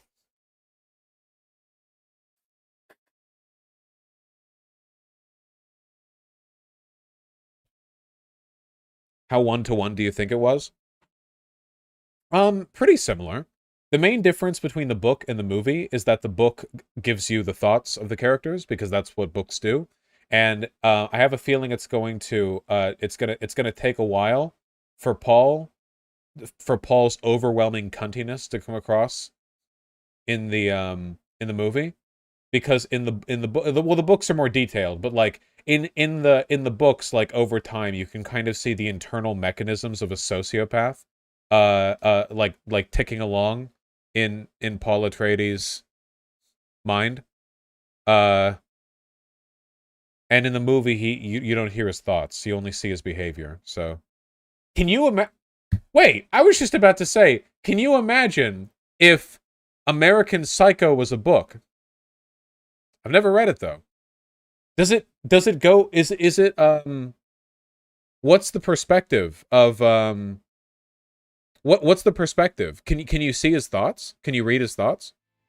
Like, are you reading in his head like him freaking out at everyone around him and like thinking that women are whores or whatever?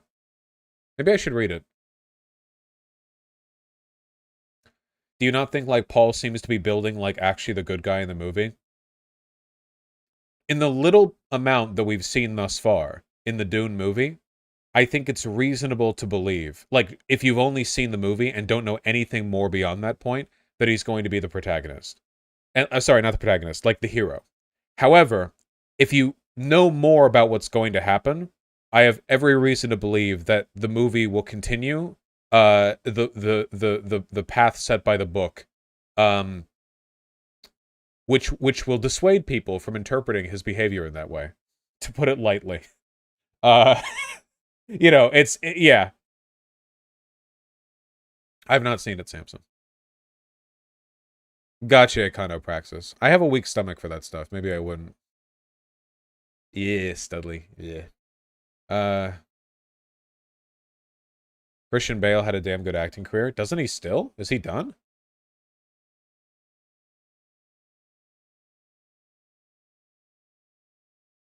In the American Psycho book, Patrick is just listing items he owns for several chapters. Wait, that's great. Wait, isn't that like phenomenal for his character?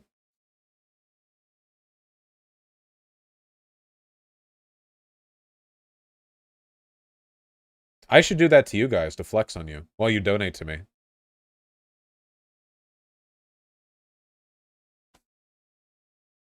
Bottle Joy 2-liter water bottle. Twistable cap. Stainless steel top. Hard, non-HVAC plastic frame. $11.99 on Amazon. Altoids Arctic Curiously Cool Mints. Strawberry flavored. Comes in a pack of 8. Not the only one I have. Great for keeping low on the calories. Egg beard brush. Infuriatingly, no hole placed at the center of its handle. Can't be hung from a wall. Has to be set on the desk. $15.99. Okay, I will say, it is very funny to do that, and I think I could do that for a very long time, like well beyond the point where it stopped being funny. Like I think I could do that for a whole stream. $15.99. Yeah, I know, right? It's actually a nice brush though. It feels really nice. Oh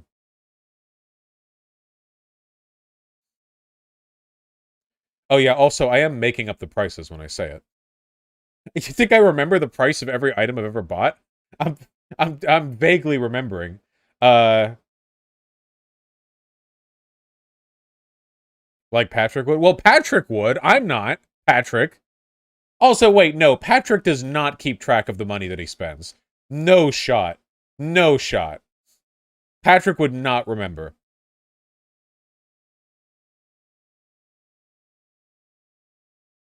Oh, Peccaberry. That's possible. Okay. Let me read the donos. Hold on. Yes, he would for bragging rights. I think he would make it up. Right? Yeah, he would just say, egg beard comb, $800. I got this at a boutique while walking the streets around Capitol Hill. It says it's the only one ever made from the legendary brush maker Shinzo Abe before he died. Okay, moving on. The Gearcast, thank you for the 2 Canadian. Cooked Mara-chan, Thank you for the 20 pesos.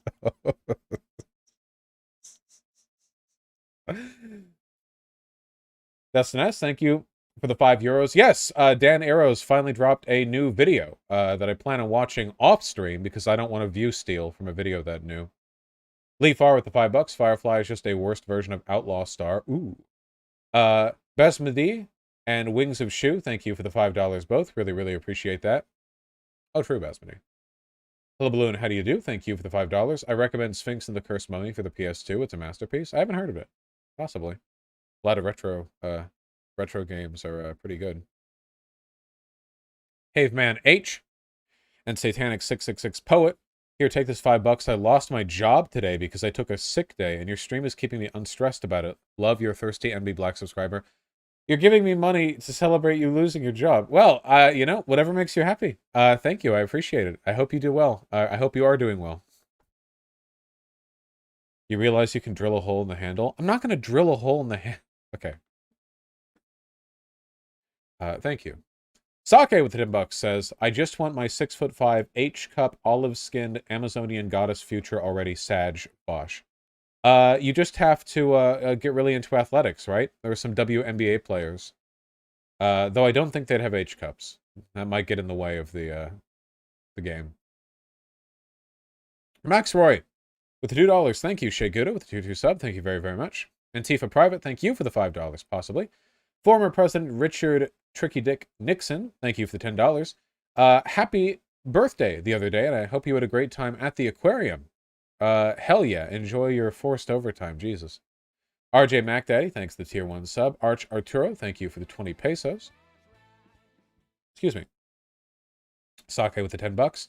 We're all mixed race. We all came from Monkey and will return to Monkey. So true. Save Point, thank you for the $2. God, I hate the blatant racism in my community. Yeah, fuck your community. They're so bad. Racially inferior, even. Gabriel B. and Inuwaka with the $5 both. Hi, Vaush. Whoa! Nearly just dropped my water bottle with the open cap. Woo!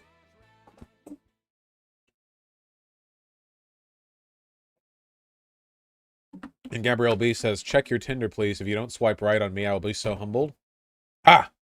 Well, joke's on you, Gabrielle B. In order to avoid even the slightest possibility of matching with the fan, anytime I hear any hint whatsoever that they're coming for me, I just swipe left on everyone. I have Tinder Gold, you see. All my likes are lined up. Tinder Gold is so fucking worth the expense if you have a little bit of extra money, by the way. It takes Tinder from, like, the grindhouse of swiping through people to just, like, a no bullshit, check it, like, once a day or week or whatever your capacity is. Yeah, it's an assistant who screens your matches for you. It's great. Left Frog with the $5. Can we get a segment on Jason Stanley being canceled on Twitter? Big anti-fash researcher made a small comment and left Twitter jumped at him calling him a Nazi. I need to see a link. What's happening? Does anyone know about this? Sake the Nimbox. Is Pigeon mixed race, cat, and gremlin? Yes. I wish he'd come in here. That'd be nice. Do you use Grindr? No. Sake the $10. Did you go over Liz Cheney's crushing loss to own clown woman, Vaush? Didn't you donated that asking me that like 10 minutes into the stream, didn't you? Liz Cheney did lose, but I expected this. I mean, it's not exactly surprising, right? Like Liz Cheney joined the Jan 6 committee, was trying to like loudly rep the like neocon Bush era Republican Party. I mean, obviously she was going to lose. Yeah, pretty much over. It's been over for a while. People need to understand. People need to like fully adopt this. There is no old GOP. The new GOP is fully committed to fascism and anti-democracy. That is what is winning right now. That is what they are. And they're not going to move off of that unless like they're pulled away from it, or all their leaders are arrested. Also, I saw this unfathomable fucking copium from her, where after she got crushed, here, she implied she would run for president. Where was it? It was, our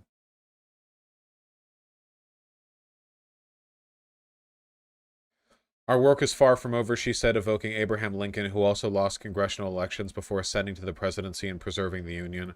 Yeah.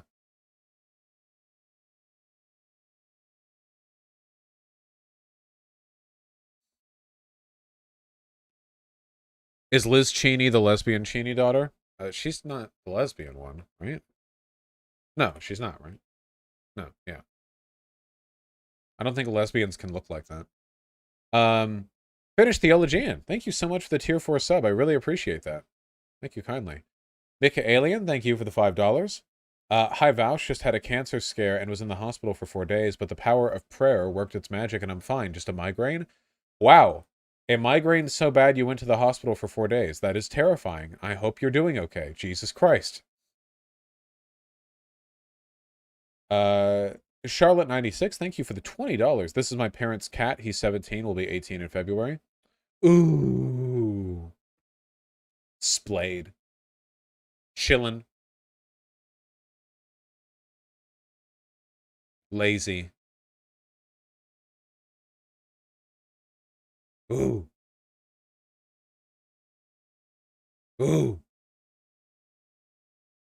Ooh, yes. Phenomenal. It thinks it's a people. I love them. I have to take more ridiculous setup photos of Vaush of Artemy because he'll like move in any configuration I ask him to. If it like I can just rearrange Artemy, you know, because he's so agreeable. Ooh. What a posable. Is there some does this cat have some kind of like medical condition where it can't walk on its feet? He is very comfy. Just chilling, lying down. I love him. Yeah, the cat is voguing. Ooh. Favorite pose. Looks pretty healthy, all things told, for an old cat like this. Oh my god, you've got so many images. We love this cat, but we must stream. Ooh. Man, now I want to find one of my cats. Wait, hold on for 1 second. Where,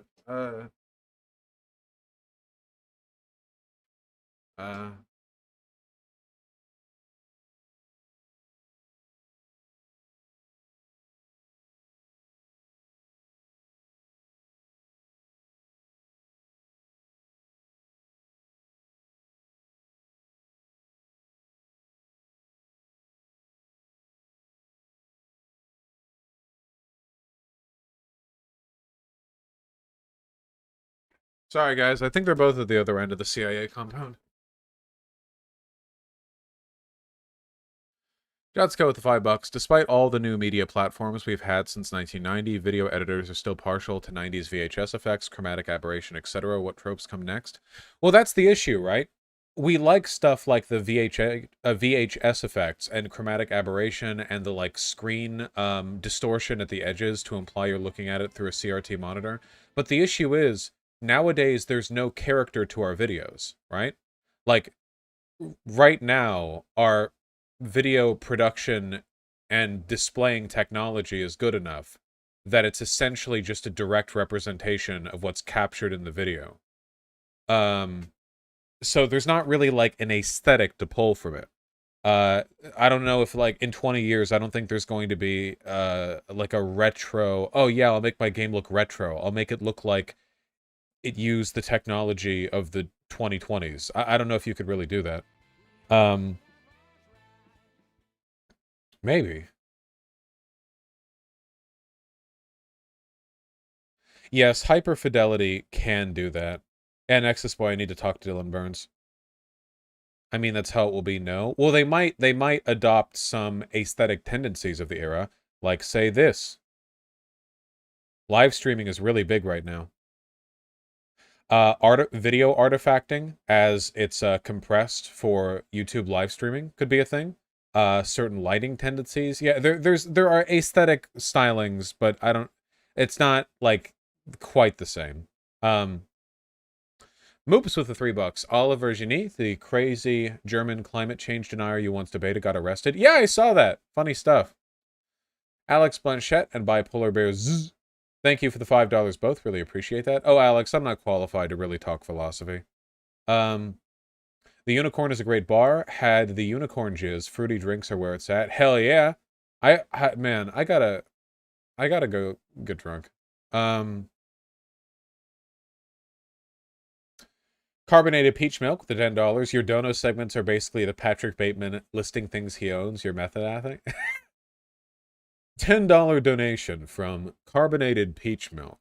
It says, well, I don't really care what it says. It's $10. So thanks, I guess. This idiot donated only 5. 2D Siggy, it says. Asking me something about Guilty Gear character designs. Artistic review. Okay.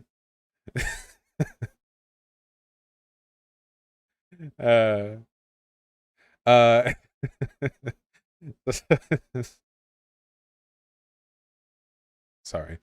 Yeah, I want to do that. I don't know if I'll do that this stream, though. Oh my god, it even has a watermark. Nate the Great, thanks for the tier 1 sub. Sake with the $10, thank you very much. Very true. It's an older donation. Chief Ken, thank you for the $3. Sovball with the tier 1 sub, thank you very, very much. Sake Tanuki with the $20, thank you very kindly. Satanic666 Poet, thank you for the $5. I love you very, very much. Moist Waffle, thanks for the tier 1 sub. And Rusting Robot, thank you for the $5. Those are the older donos. There are still some donos to read from today, but I'll get to those shortly because we have to move on. We got to do stuff. We got to go, go, go, go, go. You know what I want to do? It sounds kitsch. I just want to do a Ben Shapiro video.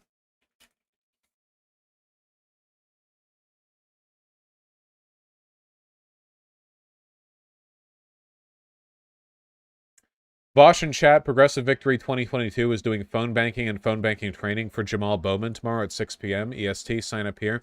Yep. Guys, that's true. The Progressive Victory 2022 group is working directly with Jamal Bowman. They literally did a live stream with him just the other day. And they're doing phone banking training. And if you want to get in on it, which is tomorrow at 6 to 8 p.m. EDT, then join the goddamn Discord. Go, go, go, go, go, go, go, go, go, go. Who's Jamal Bowman? Who's Jamal Bowman? Who's Jamal Bowman? Look at this guy. Look at this fascist sympathizer in chat. Become the blue dot. Become the blue dot. Look at all the Chicago blue dots. Look at all the LA blue dots. Whoa, whoa, whoa, whoa, whoa. How can I become a German dot? You need to acquire enough Lebensraum.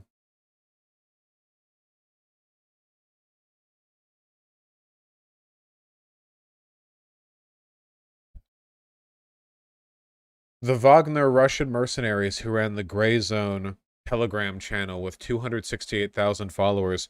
Wait, I knew Russia was all Nazis or whatever, but the Nazi Wagner mercenary group running a channel called The Gray Zone had 250,000 followers?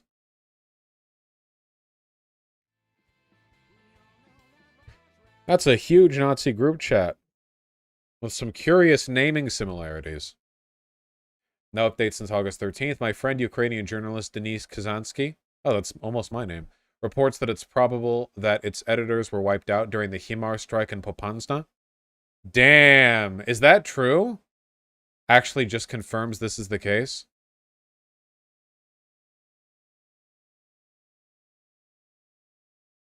Wait, what is this?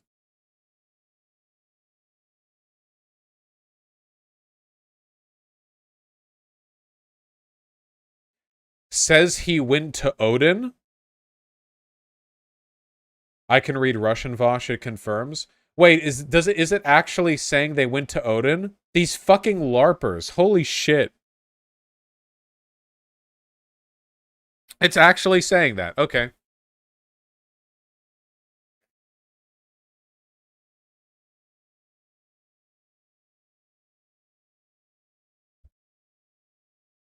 Well, guys, you can chalk that up to another Russia Nazi, lineup right there.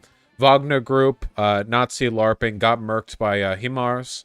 Had 250,000 people following them for updates. Phenomenal stuff.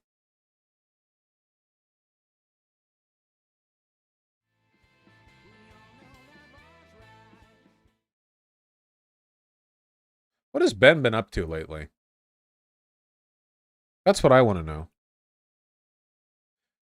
Was the assassination of Robert F. Kennedy part of a bigger conspiracy? Okay, I'll admit that wasn't the first video that I expected to be there.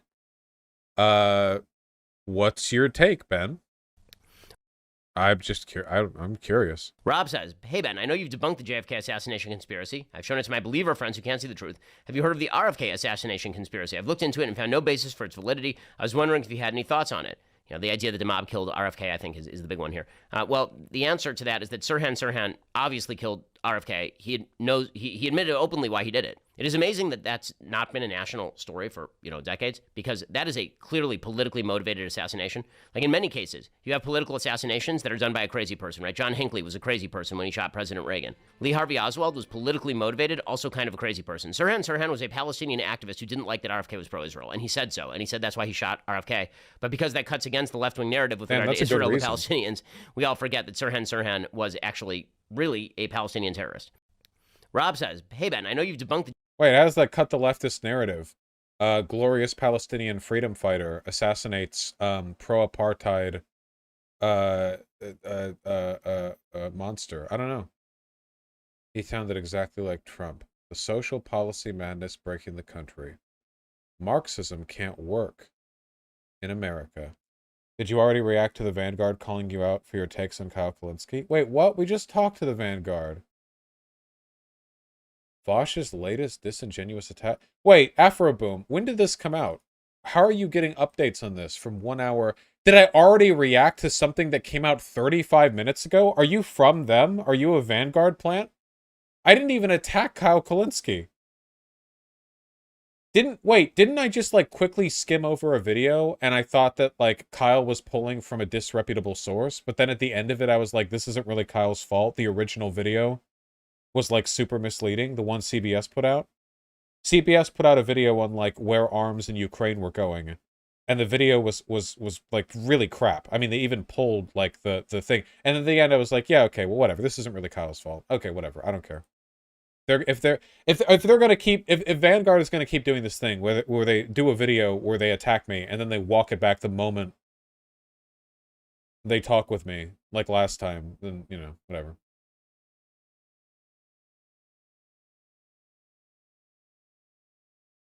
Did you see Keffel's ratioing Ben saying he's a child abuser? I need to ban the phrase, did you see?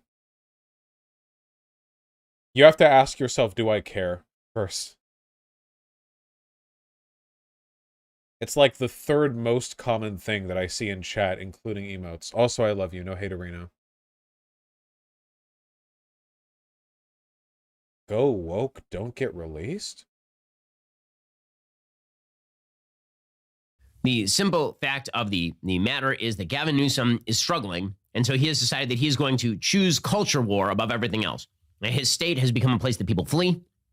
I know, notwithstanding the fact that Republicans instigate every culture war issue and never talk policy, ever, at any point. That's their entire... Okay. Because I fled it with my company. The taxes are too high. The homeless population is enormous. Quality of living has gone down. And so now he's just trying to posture in the hopes that eventually Democrats will allow him to run for president. So he put out a statement yesterday. You can tell the difference between California and Florida. Right? He's running ads in Florida trying to proclaim that California is the land of freedom. Free for abortion is pretty much what he means by that. Yeah. Cool. Yeah, I mean, that's part of it. Oh, do remember that literally every time people like Ben complain oh, this blue state's falling apart. If you take a look at basically any performance metrics, blue states do higher than red states on aggregate. Whether you want to look at gun crime per capita, drug overdoses per capita, overall wealth, business viability, overwhelmingly, if a state is blue, it's more likely to succeed than if a state is red. Yeah, education. A big part of that is because cities are the primary driver of growth and efficiency in a state, and the more cities a state has, the more likely it is to be a blue state. California is the land of homelessness and abortion. So that's exciting stuff from California Governor Gavin Newsom. He put out a statement yesterday telling Hollywood to come home.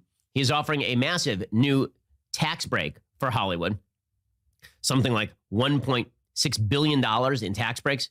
Wait, I thought the problem was the taxes were too high. Conservatives are hugely in favor of selective industrial tax breaks to incentivize business development. Is he going to complain about that? That's like a pro-conservative, like they love doing that. Like undercutting their tax revenue for the sake of businesses. For the companies to start producing in Hollywood again.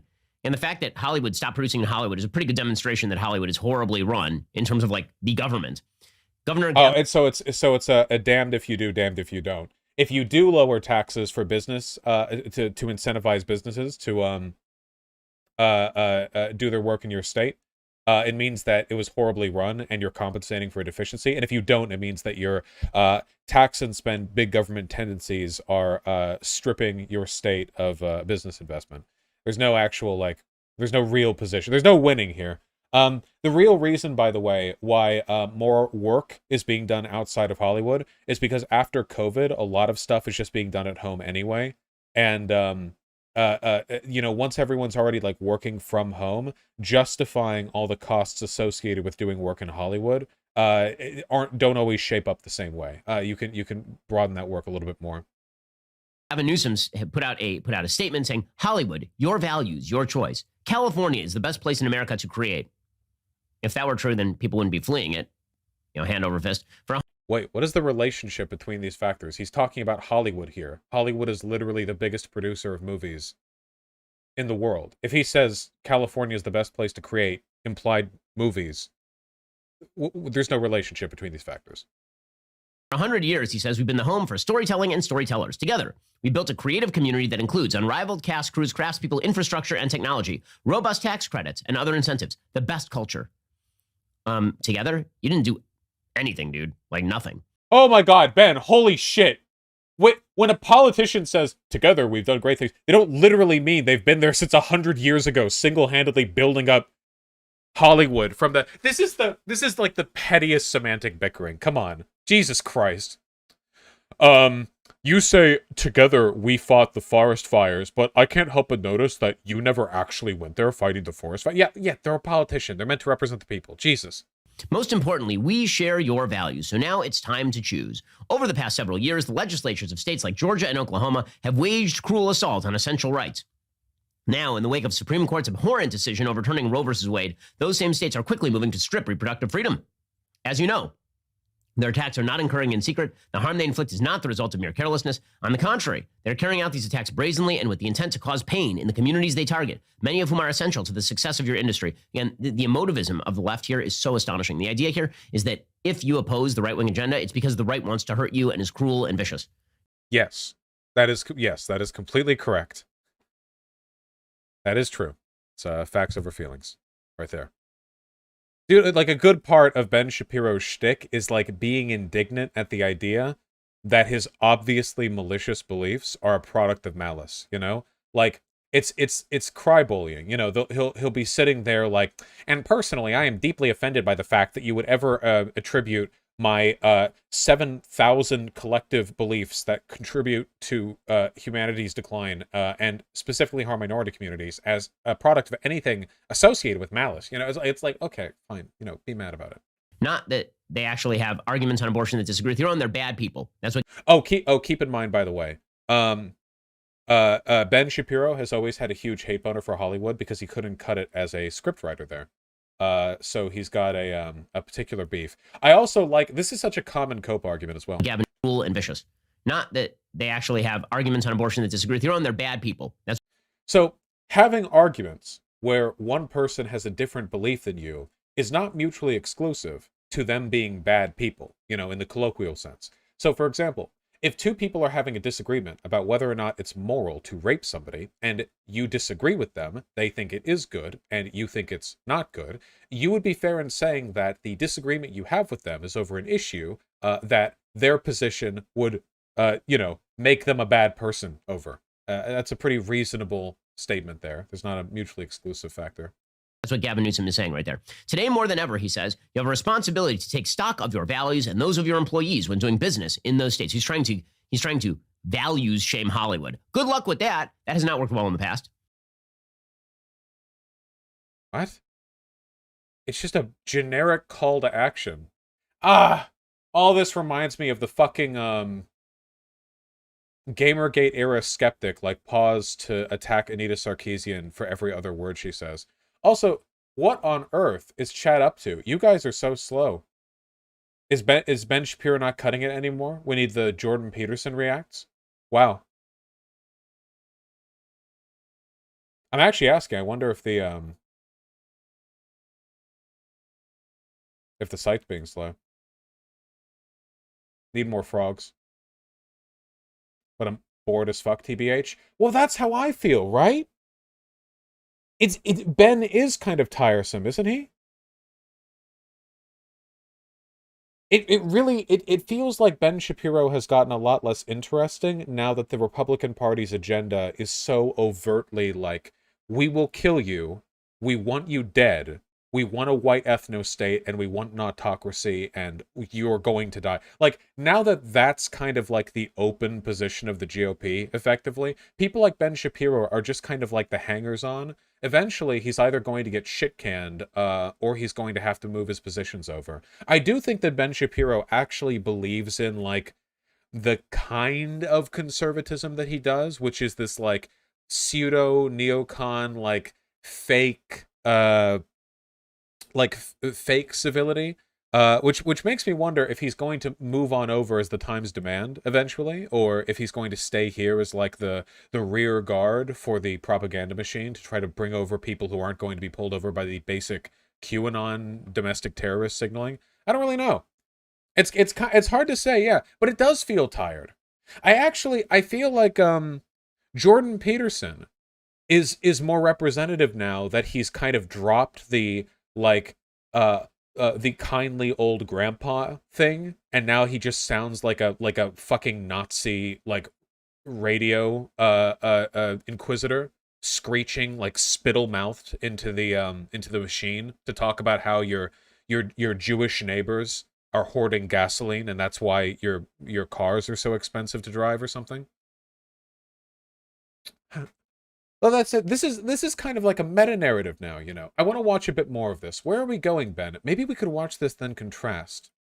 California is a freedom state, says Gavin Newsom, who forced production to shut down in the state of California for a year. Freedom to tell your stories. Freedom to access the health. Or COVID protections, yes. Health services you need, including abortion.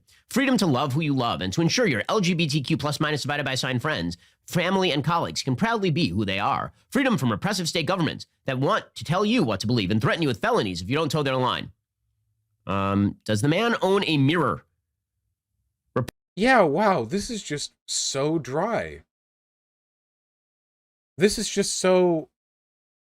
Like, this is all the witticism of, like, reading off of a like Sunday newspaper strip where he'll be reading Dennis the Menace, and then he'll read like the first 3 of 4 panels, and then he'll look up at you and then read the 4th one while staring directly at you. It does sound like he's exhausted, yeah. But to be fair, like his grift is kind of dying, you know? I mean, pretty soon, almost all elements of conservative propagandizing in this country are going to have to be, like, borderline QAnon, insane fascist, like, anti-democratic, COVID denialism, like, the whole, like, everything, you know? Where does he go after that happens? What happens there? His channel's still doing really well. It's not like his channel's dying. It just feels like he's It just feels like he's kind of representing an archaic model of propaganda production. Oppressive state governments that tell you what to believe? I mean, California is putting laws on the books that force your kindergartner to learn about gender theory. So I'm pretty sure that he is talking about California. And he says, to those in power to make decisions about where to film, where to hire, where to open new offices, we in California say, walk the walk. Choose freedom. Choose creativity. Choose California. So ironically, Gavin Newsom is now running against Hollywood. So the accusation was that Ron DeSantis was running against Disney when Disney decided to butt its nose into gender theory being taught to kindergartners. What? There are so many euphemisms here. It's also tedious. We can tear into it. So, people criticize Disney for continuing to fund Republican politicians in Florida who were supporting the Don't Say Gay bill. The Don't Say Gay bill is essentially just an elimination of the ability to acknowledge the existence of gay or trans people in schooling. It's essentially genocidal legislation. You excise them from the textbooks. You engage in a kind of institutional book burning, so they're delegitimized and re-stigmatized, which makes it easier to enact further persecution against them.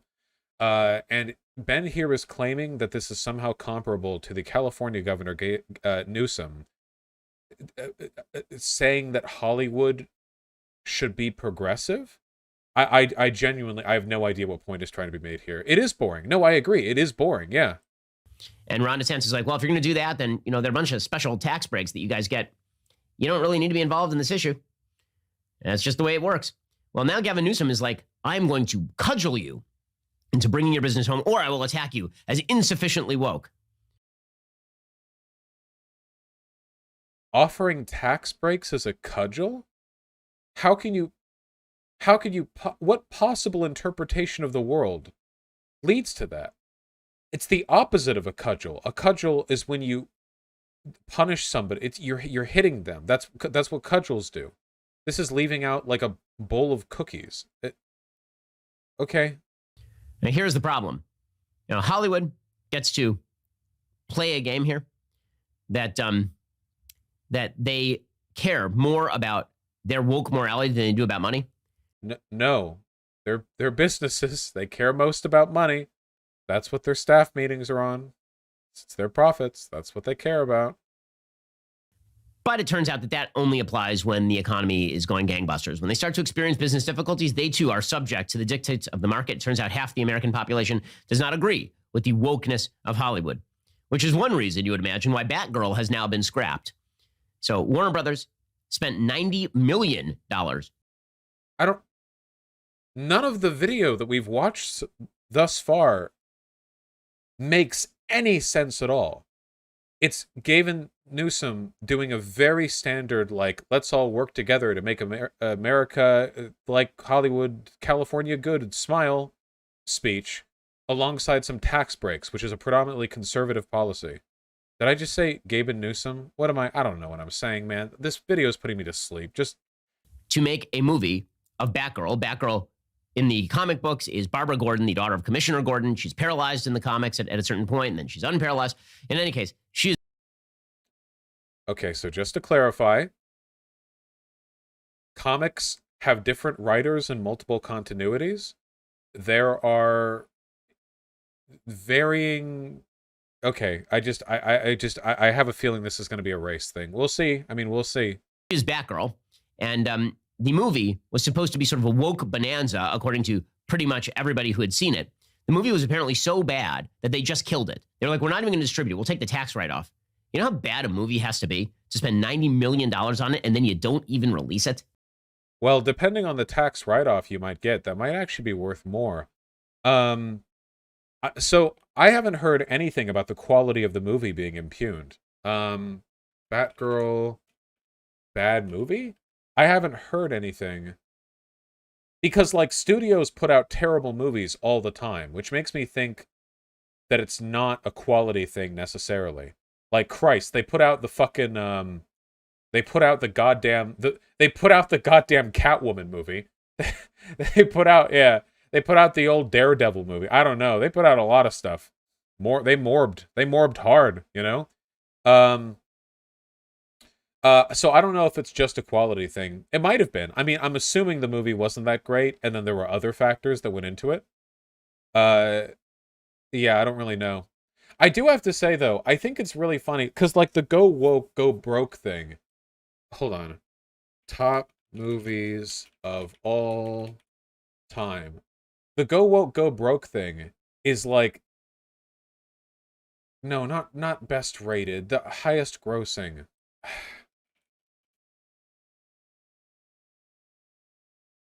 The go woke, go broke thing is such a, like, fake... Like, they'll apply it when it's true and ignore it when it's not. You know? Like, look at the highest grossing movies ever. Avatar, the James Cameron movie, which is about indigenous aliens getting destroyed by an American PMC. Like very obvious anti-imperialist overtones. Avengers Endgame, which was produced by Disney. You know, the woke company that's gone to war with Ron DeSantis. Titanic. I've never seen Titanic, but I think there are elements of classism in it. I don't know. The Force Awakens, Episode 7. Oh my god, they made Luke Skywalker a girl, and there's a black guy. People hate it. Avengers Infinity War, also Disney. They're both Disney. Spider-Man, No Way Home, that's Disney. It's too woke. Jurassic World, never saw it. Oh. Then we have The Lion King, the live-action adaptation, which is the 8th highest-grossing movie of all time. Which is a Disney movie. Though I don't know if there's anything woke about it. Avengers, Frozen the Second, which is about, I don't know, what did Steve Molyneux have to say about it? Sisters, woke, gay agenda. Top Gun Maverick. Oh, that did really well. Not as well as Avengers Age of Ultron, which sucks.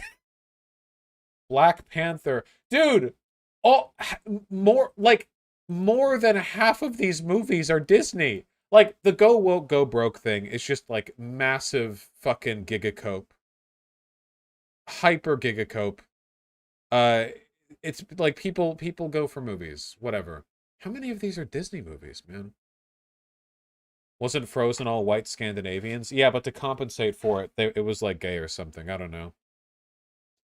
Yeah, it works backward from conclusions. It's a very standard cognitive bias. Okay. That has to be a pretty damned terrible movie.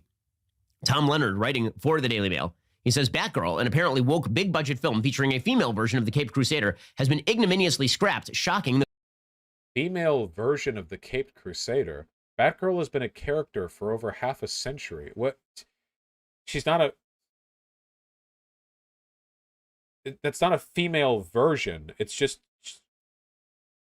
They're just partners in crime fighting. They just have the same mantle. It'd be like having two people part of a super team, and you're like okay. The film world. Condemned as irredeemable by studio executives at Warner Brothers, it seems that not even a lengthy spell in the editing room could rescue it. Nor was it good enough to send straight to video, as used to be said of films too bad for the cinema. It may be the most expensive film ever made that will never see the light of day. The film had got as far as test screenings. I love how Vaush is doing the same thing Ben Shapiro was doing just a minute ago. Top Liz, what am I doing that he was doing? It was being slated for release in cinemas and on the U.S. streaming service HBO Max by the end of the year, but audience feedback was so awful that Warner Brothers has decided the reputational... You're nitpicking little things? I'm fine with nitpicking as long as I feel like there's some kind of legitimate analytical thread beneath it, you know? The nitpicking I called out him for, I didn't call it nitpicking, I called it like semantic nothing. Like saying, you know, we built Hollywood, you know, oh, well, you didn't personally build it. Like, obviously no one thinks when somebody says we did something when doing a politician's speech that they literally mean that they participated in it. You know, they mean like we, like collectively Californians. So that was like obscuring or obfuscating the actual meaning of the statement with a deliberate misinterpretation for political points. Whereas what I was doing there was calling out like weird phrasing, which to be fair, it is kind of weird. I don't know if I've ever heard Batgirl called a female version of Batman, but, you know, whatever. I mean, it's not like a huge point. Damage of releasing such a dud would be even worse than wasting the tens of millions of bucks it has already spent on it. It just didn't work, said an insider. Given the low standard of so much of the content on Netflix, Amazon Prime, and other streaming services, this represents a jaw-dropping failure. Some have alleged the film may have been scrapped rather than released for tax purposes. Warner Brothers can now claim Batgirl as a tax write-off, helping it recoup some of its costs elsewhere. But that doesn't really account for why the film was so bad in the first place. There are certainly strong clues to suggest Batgirl was only the latest in a long and disastrous line of Hollywood films that have prioritized politically correct values over entertainment. So again, this is like I've talked about this narrative so many times, but I have to reiterate it. It is a non-falsifiable narrative for which there is zero evidence. If there is a movie and it is progressive and it does poorly, it did poorly because it was progressive. And if there is a movie that did well and was progressive, it did so in spite of being progressive. If a movie did good and wasn't progressive, that means that it did good because it wasn't progressive. And if a movie did poorly and wasn't progressive, then they don't even talk about it, you know? Hollywood produces a ton of movies every year. If you want to look for any specific narrative by focusing on 1, 2, 3, even 20 a year, you can produce any narrative that you want. Literally any narrative. There are so many movies out there with so many different, you know, levels of quality, the reception, the budget, the everything. But it's just such a tired and such a fake thing. Like, they're literally talking about how Disney is like the woke architect of child grooming corruption, when Disney produced half the movies in the top 10 grossing films of all time. And then they'll say like going woke equals going broke. It doesn't mean anything. We don't even know if Batwoman was that progressive. I have no idea. I don't know. Nobody knows. Well, I'm sure some people know. I certainly don't know. Ben doesn't know. The star of the film was a little-known Afro-Latina singer-actress named Leslie Grace. That was a risk because she never really made a big movie outside of In the Heights, which was a massive commercial flop. Apparently, Michael Keaton was going to reprise his role as Batman. J.K. Simmons was going to be Batgirl's father, Commissioner Gordon. Wait, Michael Keaton was going to come back as Batman? Whoa! Whoa, whoa, whoa! Wee woo! Well, I want to see. Okay. Damn, man. Can you imagine being Michael Keaton and getting to play Batman again, and then Warner Brothers doesn't release the movie? I'd be pissed. I'd feel like I'm reprising like the big role, you know, and then Keaton's 70. Yeah, I know, he's old. Release the Keaton cut. A pretty good cast. The film was directed by Adil El-Arbi and Bilal Fallah, a young Moroccan Belgians best known for the TV series Miss Marvel, another sort of woke comic book. It is really remarkable how low IQ conservative media analysis is. It's genuinely impressive. This is all they know. It's the only, like, standard for analysis they're capable of. Do you remember when this guy tried to review the Batman and all he had to say was, like, the race and gender politics? Like, well, then that's not all he had to say. He did talk about some other stuff, but, like, that's what he actually added to it. It's like, well, there were, like, it was, like, anti-white, and, like, rich people were shamed. Like, that's, like, it's such a limited framework. Is this really Michael Keaton at 70? This? No? Is this an older shot? No, so that's older. Then where's the newer one? It said, shares photo of what's probably definitely Michael Keaton's planned Batman return. It's this one? But you can barely see. Okay, well, he still looks really good here. I mean, from the side, you know? Fuck yeah. Too woke to be released, Sag, true.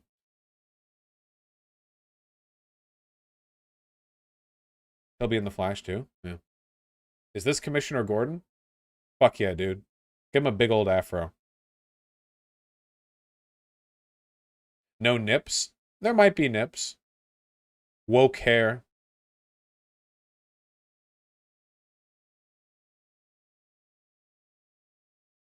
Release the nip cut. I know that was a joke, but you guys do realize that Ben Shapiro and a lot of other conservatives would literally say, like, woke hair, right? Like, that's not... Like, we know that when they say woke, in reference to a person of color, anything, they mean like non-white, like so consistently. It's pretty difficult to parody their behavior. Oh my god, I'm so tired. Holy shit, I'm so tired.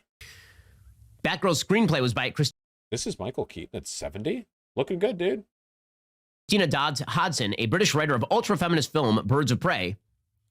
Also, Batgirl featured a trans character, Barbara Gordon's flatmate, played by the trans actor Ivory Aquino. Okay. So apparently the film just sucked.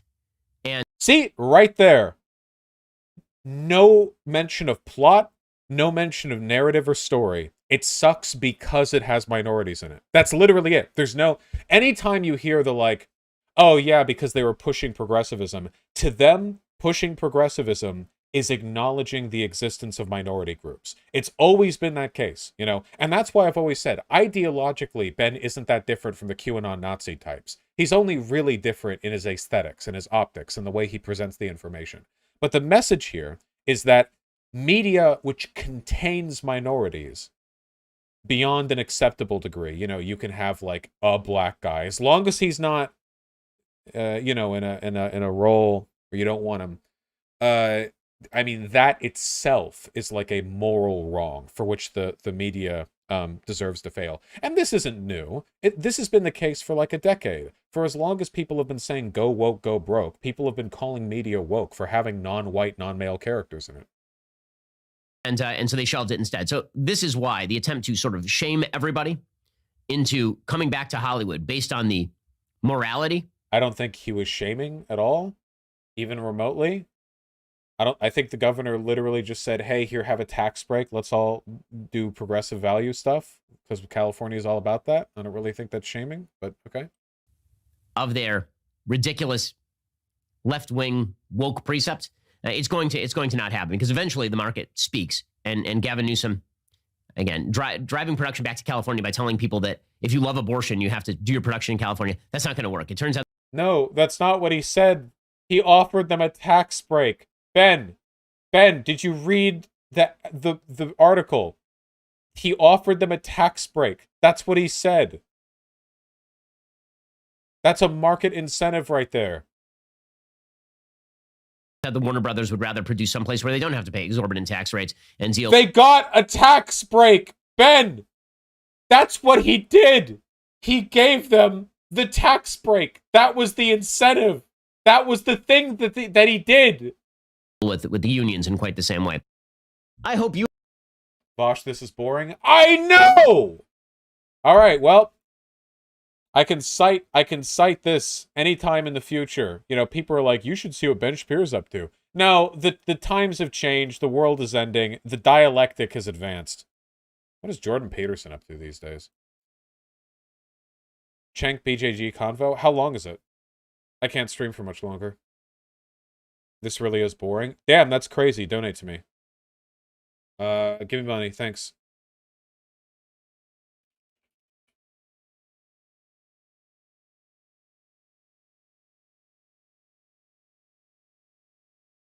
Daily Wire doesn't put out that much stuff. Jordan Peterson.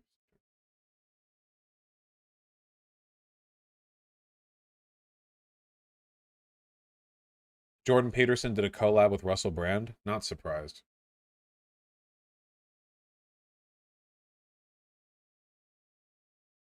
Jordan Peterson's stuff tends to be a lot longer.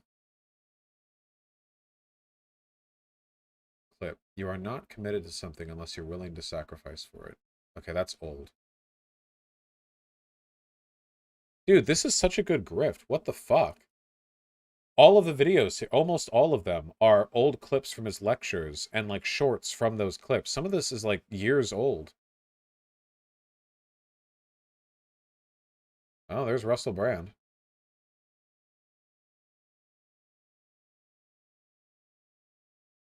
This is a very funny thing. Whoa, rocking a beard. What are you, some kind of beatnik, you fucking hippie?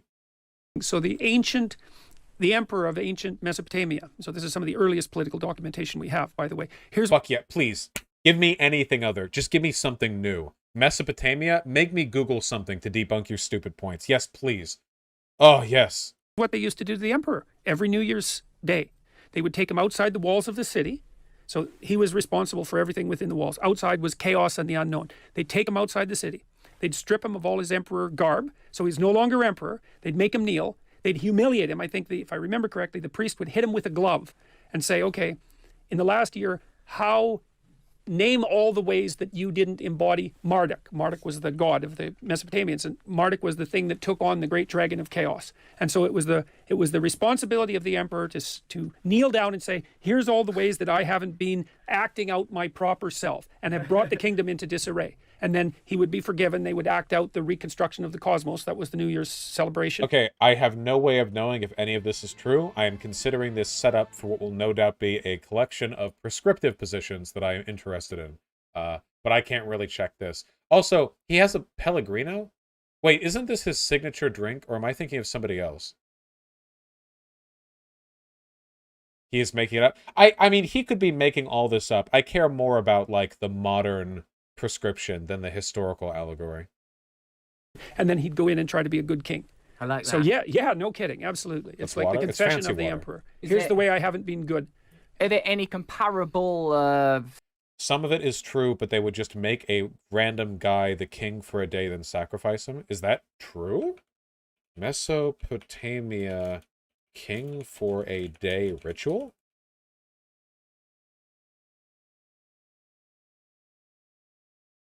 The solar eclipse and the substitute king. There's our boy Carl.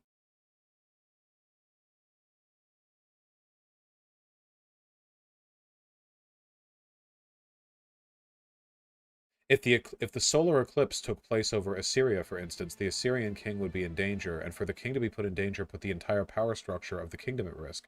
So a substitute would be put in his place, literally a substitute king.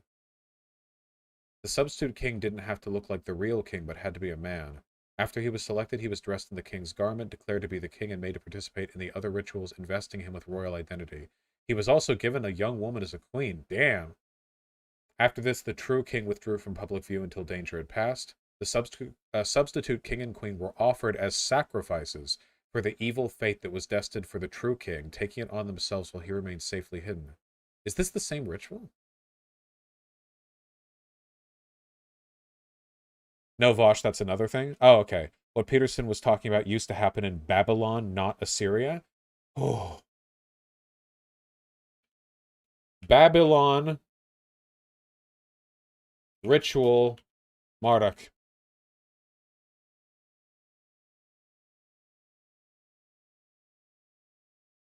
What sort of rituals really went on inside late Babylonian temples? Oh god, there's a lot here.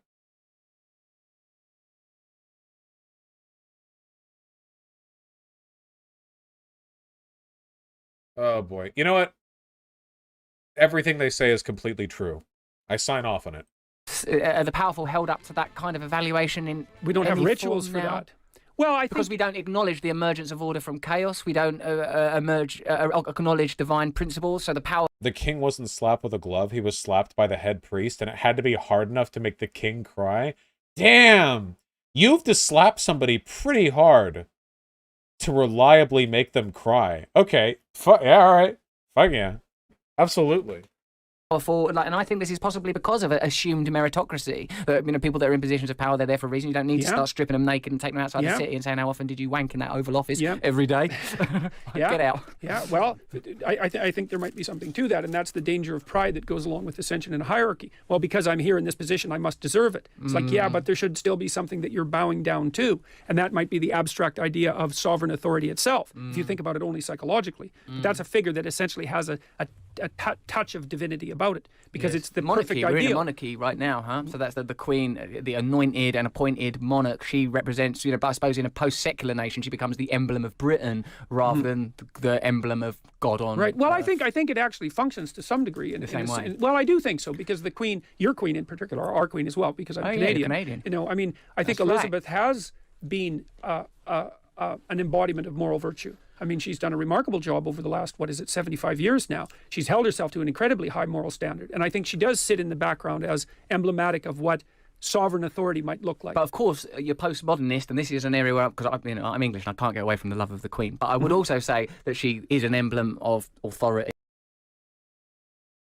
How can Russell Brand, somebody who claims to stand against the elites and like unearned power being concentrated in hierarchy, possibly love the Queen? Because he doesn't actually believe anything? Yeah, that's probably the correct answer.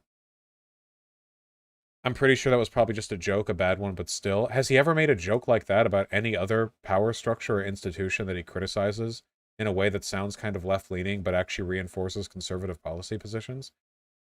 I don't really know.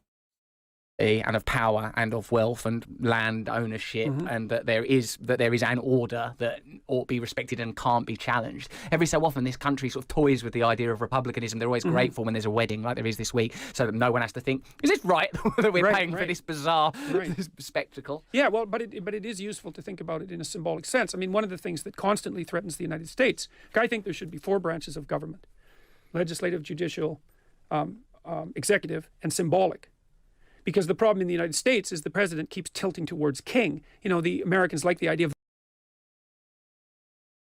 It is absolutely remarkable, the effectiveness with which with these two... I think it actually kind of speaks to Jordan Peterson's tendencies, that this is kind of like a conversation between equals, and you have a PhD, and you have, like, a retard on the other side. I mean, they're both retarded, but, you know, like, you have...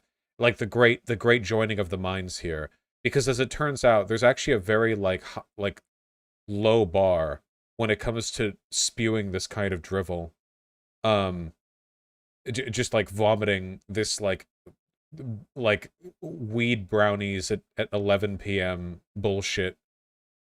The first family and the first lady, and it's like, yeah, no, and it kind of tilts towards a dynasty, and you've seen that happen with the Bushes and the Clintons. And it's not a good thing, and it might be nice to have someone take the symbolic load off the president and just act that out. And your Queen does that very nicely, because all of the he's literally advocating for an American monarch. Oh my fucking god. He's literally advocating. Okay.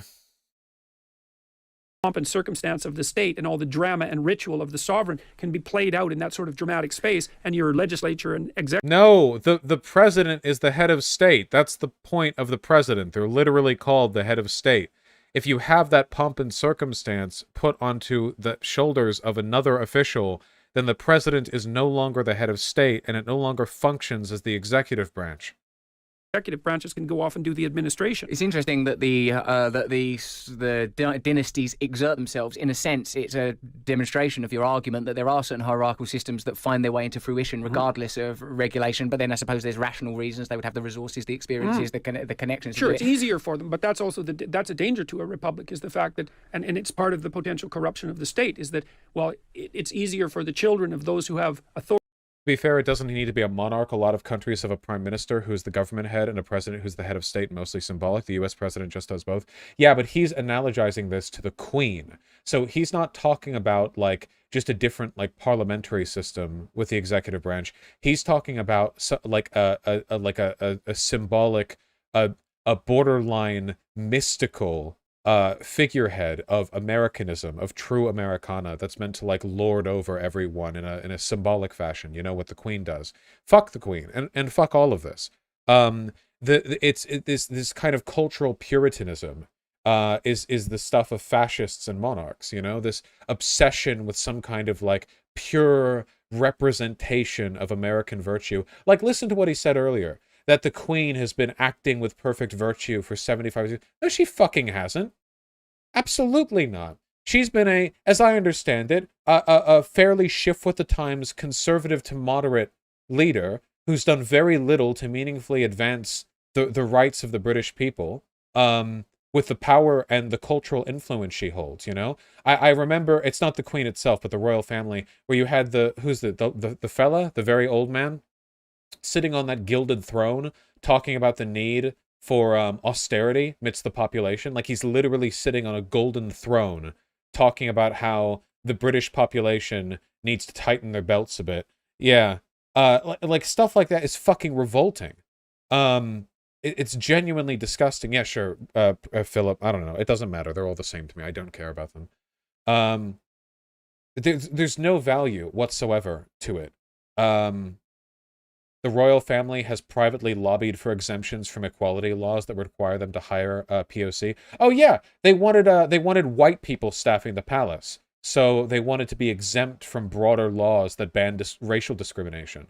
Like the idea that she's acted with virtue. The only virtue with which she's acted is the Jordan Petersonian ideal of virtue, which is having like an uncaring, inattentive authority figure staring down at you sternly until the day you die. You know, it's the virtue of fascists. It's the eternal patriarch, or in her case, matriarch. You know, the leading representation that exists to constantly turn you the eye.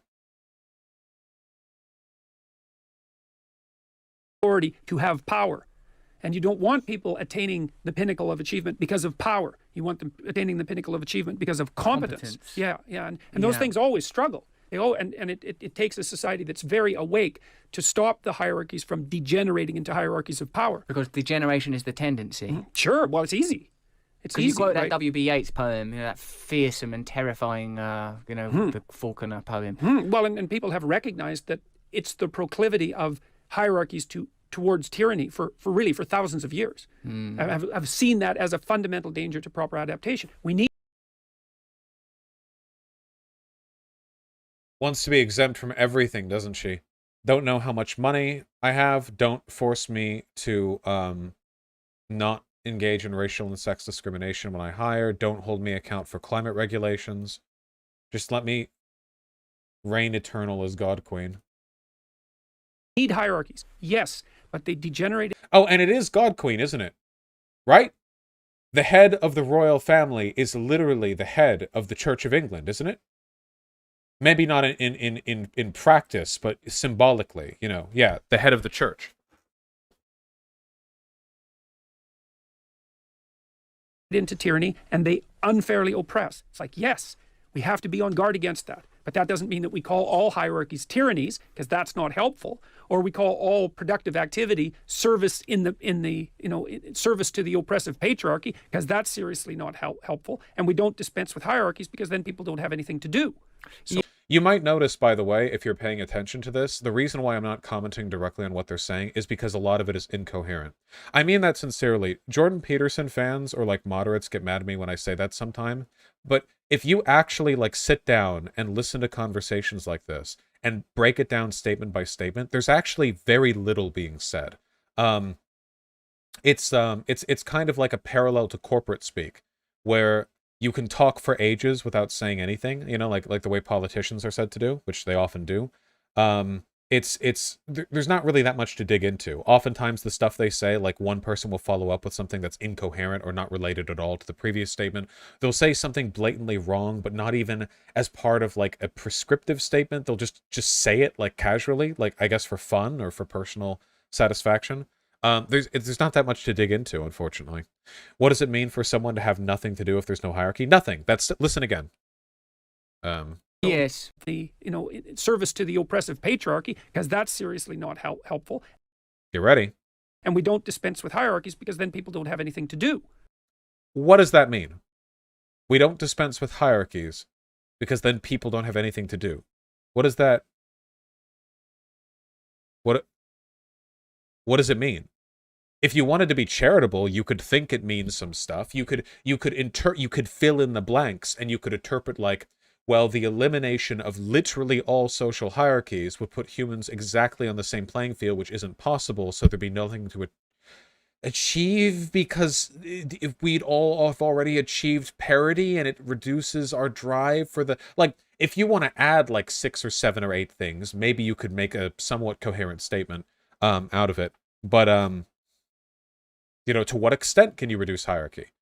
Did people have nothing to do after we got rid of slavery? I mean, again, like, if you want to, you can ascribe meaning, but on its own, it really does not mean anything. Yes. So it's, get the beam out your eye, huh? Like, so if the individual is attuned, if the individual is a channel, I like the prayer of St. Francis. I like it as a model, that it invites us to find the reverse of each defective characteristic or sin that we might be living out, to become a channel of some inherent goodness. So notice how this has nothing to do with what Jordan Peterson just said. they're not actually having a conversation. They're just trading off, like, I guess, like, aneurysms. Like, they're just sort of experiencing them sequentially and channeling them back and forth. So Jordan Peterson made a comment on the nature of hierarchy and its relationship to our, you know, our work within society. And Russell Brand follows that up by saying that if you're attuned properly, you can take a bad characteristic, find its opposite, and then try to be a vehicle for the goodness of the opposite characteristic. Which, in addition to being kind of a stupid and meaningless statement in itself, has nothing to do with what Jordan Peterson said at all. Well, the thing that's one of the things that's interesting about that, well, two things actually. The first is the word sin means to miss the target. It's an archery term, so that's. And now Jordan Peterson is going to ignore what Russell Brand said and hyperfixate on the use of the term sin, because Jordan Peterson is the master of moralizing religious terminology, but not actually engage with what's just said. I assume. I mean, we'll see. That's a very interesting way of thinking about it, because it means that there is a target. There is a target. That's the thing. But the next thing is, and this comes right out of that, is it's very useful to become aware of your faults, because as soon as you posit a fault, you posit the opposite. By merely saying, well, that's a fault, you're saying implicitly, well, there's something that's the opposite of that. So out of your recognition of faults, immediately some clarity of virtue develops. Because you might say, well, this is a fault and I really know it. It's like, great, you've got some bedrock there. Whatever the opposite of that fault is, you might not know what that is, but whatever the opposite of that fault is a virtue. So this is, I'm trying to think of the right term, critically retarded. No. Just because something is a fault does not mean its opposite is a virtue. I cannot believe this actually needs to be said. This is genuinely insane. That would be like saying that if a person has a fault, which is that they're not like a big risk taker, like they're kind of fearful, that the virtue would be taking as many risks as possible all the time. Like, my fault is that I overeat. The virtue must be never eating. Like, absolutely not. It depends on what you define as the opposite. You know, like, perhaps the opposite of a lack of moderation is moderation, but that's because, like, we're not talking about mathematics here, or geometry, or physics, you know. The opposite of a concept. There can be multiple opposites. What exactly is the opposite of a vice? What element of the vice is the thing you're opposing, and in what way? There's no objective way to answer this, but this is just a very stupid statement. Yeah, obviously. It's just not, like, yeah, just very, very, very dumb. And then you might say, well, I have 20 faults. It's like, great. The opposite of the personality that has all those 20 faults is the virtuous you, whatever that might happen to be. Well, great. Then you've conjured out of the devil a redeemer. No. This is convenient for Jordan Petersonian thought, though, because extremely binary moral systems are really, really common for theocrats and fascists. Moral ambiguity doesn't sit well with them because it doesn't work with the extremity of their statements and their denunciations. You know, people have to fit in one of two categories, so they can't really conceive a moral system more complicated than there is vice and virtue, and they are the opposites of each other. Something like that. I like that. He likes that. Undoubtedly, both in terms of cosmology and fleeting morality, there is chaos, there is vice. And we're on another subject again, okay? So we're not going to address the nature of vice and virtue being opposites, or the ways in which vices reveal virtues through recognition. We're now on to this, okay. Vastness, but there are also patterns. There are patterns that emerge, and whether you call that pattern male or love or beauty, there are various patterns, and I feel that there is something to get in alignment with. There is a tune, there is harmony, there is melody, there is grace. So this is hippie bullshit. If anyone said this to you in real life, you could hit them and the cops would not arrest you because the cops hate hippies. This does not mean anything. He might as well be humming and saying, "There's a song all around us, man. Listen to the beat. Do. That's it. That's the extent of the communication being brought about here. We're not That's all dealing expressed with in just music, and all you're nothingness. using there are musical what would you call analogies or musical representations. That's what music expresses, is to have all of that in harmony. Yes, and people beyond love language. music because of that. You know. No. Music is not actually an expression of the innate harmony and pattern finding of the universe, at least not more so than anything else. You could say the same thing about the mixing properties of concrete, or about the resonant tone of a board of wood as you smash it against a hippie's face, or the satisfying concussive force of a fire hose as you spray 8,000 liters of water every minute onto a crowd of hippies as they try to explain to you how, like, the vibes and the pattern is all around you, man. You know. So again, all Jordan Peterson is really doing here is just sort of working with the bullshit that's being laid on the table, you know. And those patterns, because music, you think about music, it is the harmonious interaction of patterns. And you just described all those positive, what would you call them, spirits, that's a good way of thinking about it, as patterns. Well, they are patterns. And then you might think that there's a pattern that's composed of all of those patterns. Well, that's what you're after. You're after the pattern that's composed of all those patterns. Again, this means literally nothing. I'm so sorry, guys. I wish I had more to say. This means absolutely nothing. No thoughts, head empty, just nothing. Yes, absolutely. And you want to put yourself in harmony with that. And that is a real thing. That's a real thing. You can feel that.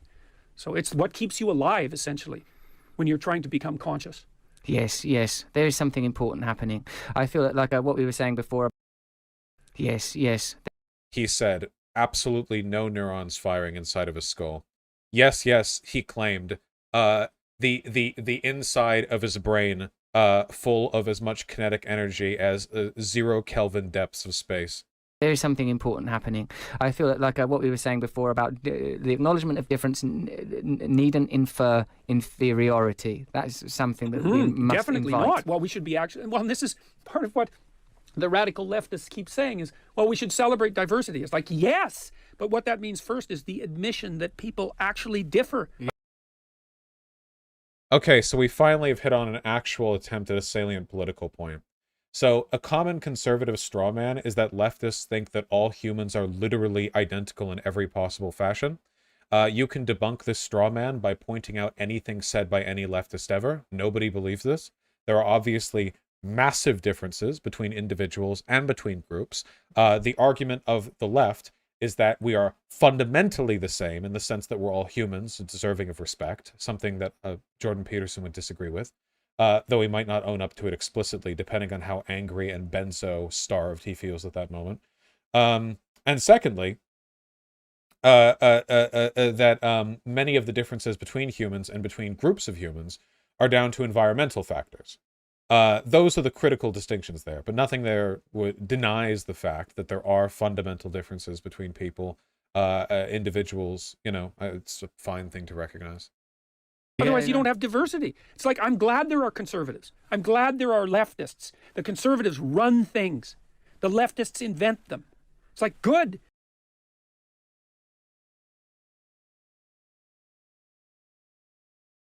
What?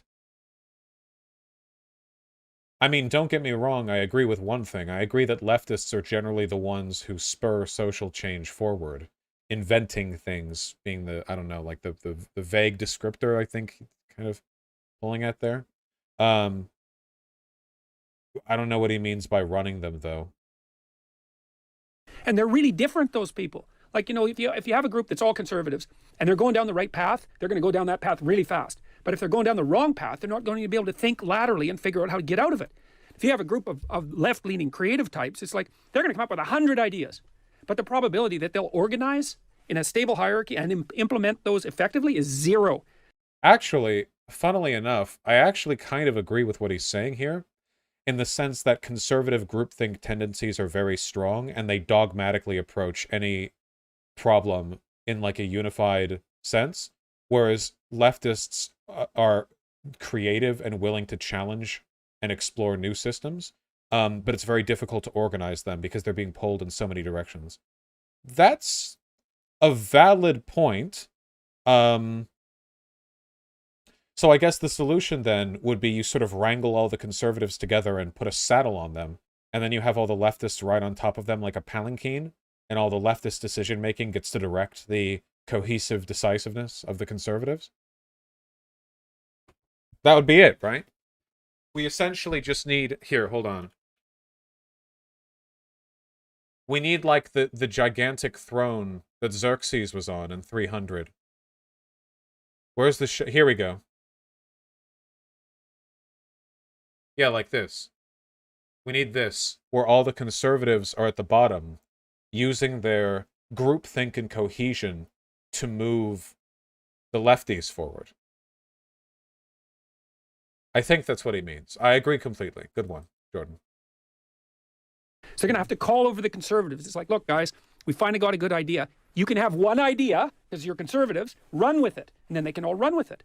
And so it's really good that we have people who are like that on both sides of the distribution, because otherwise the creative types... I actually think this dichotomy works, unironically, if you simply replace leftist and conservative with, like, revolutionary and reformist. Or more accurately, maybe like activist and bureaucrat, or activist and politician, where there are people whose job it is to be disruptive, to create new ideas, to challenge existing hierarchies, and then there are people who, you know, maybe they're not, maybe they're not out here, you know, acting as revolutionaries, but they do want a good idea to build an administrative apparatus around.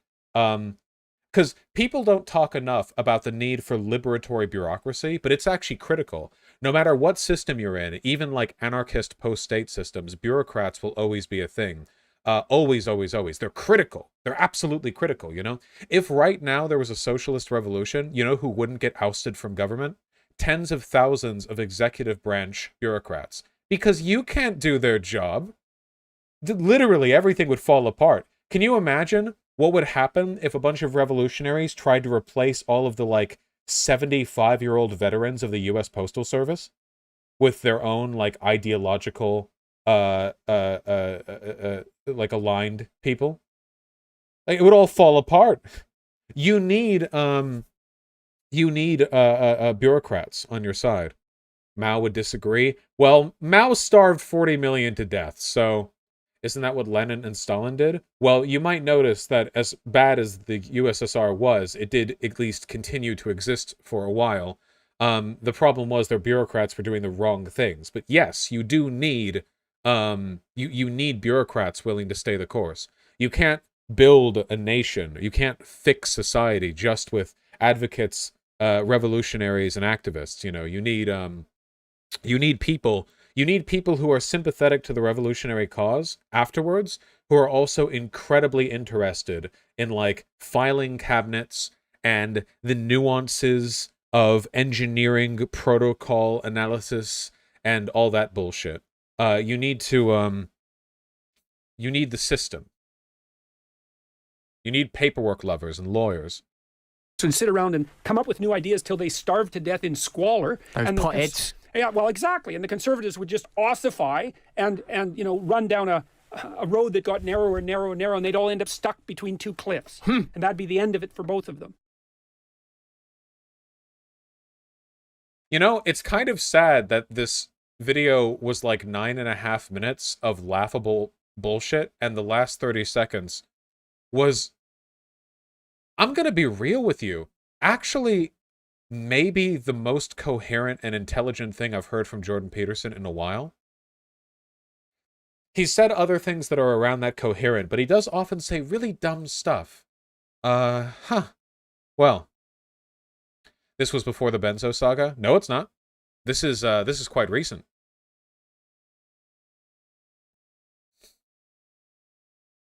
I swear to God, he does actually have some good takes. Well, I don't think Jordan Peterson is stupid. I just think he's fucking crazy and also very biased. I think Ben Shapiro is smart. I think that Russell Brand is properly stupid. Yeah. Jordan Peterson's problem is being delusional, I think, more so than anything. It's rough out there, trying to find out who's stupid, who's crazy, who's a grifter, who's all three, who's two of the three. Yeah. Whew! Make sure to like and subscribe if you enjoyed that video. Oh, taking down Jordan Peterson and Russell Brand. Epic stuff there, epic stuff.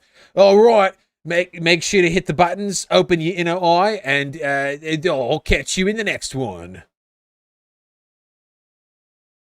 We have to do that after every Russell Brand bit. Vaush is, of course, all three. True.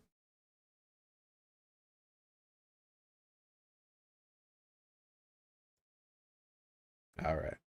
I'm going to read these donos, and then that'll be the end of stream. I have to end a little bit early because I'm literally going to pass out between sleep deprivation and a lack of Adderall.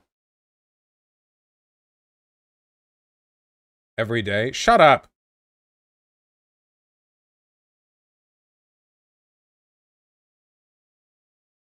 Babies.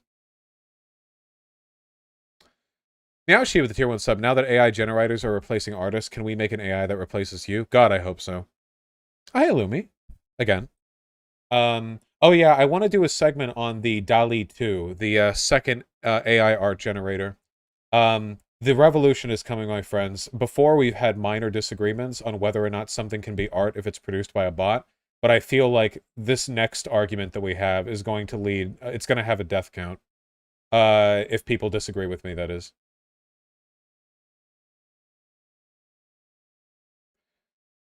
Sake, thank you for the very kind $10. I really appreciate that. Is there a way to stop the humanization of Bush and neocon in the era of fascists? I have a feeling that liberals' interest in deifying those people post-talk is going to go down the more active the fascists get. We'll see. Barbados, thank you for the $5. When I think 90s aesthetic, I think this. Oh, the UN Global... This one was a banger, man. It should rides Ben Shapiro Gauntlet. Paul and TJ resorted to some bizarre gay fanfiction to make Ben remotely entertaining. Yeah, it just feels like things have advanced beyond that, you know? Magros Finn with the $10. I just want you to see the insanity that is Tahir Insat. It's my favorite of the Scam Russian Dictator or Saudi Prince 3D videos. Yeah, this is 12 minutes. We'll see a bit. 51 million views.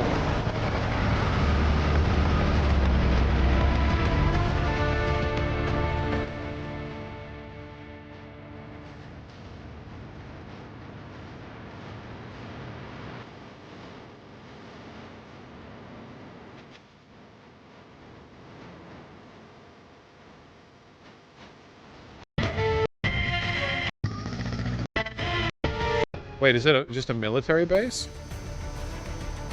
What the fuck is this? What the fuck is this? What?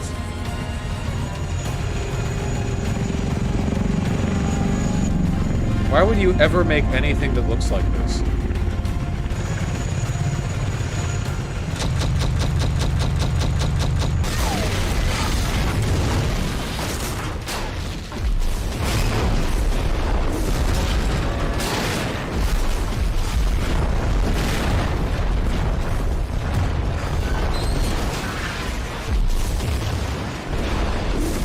Damn.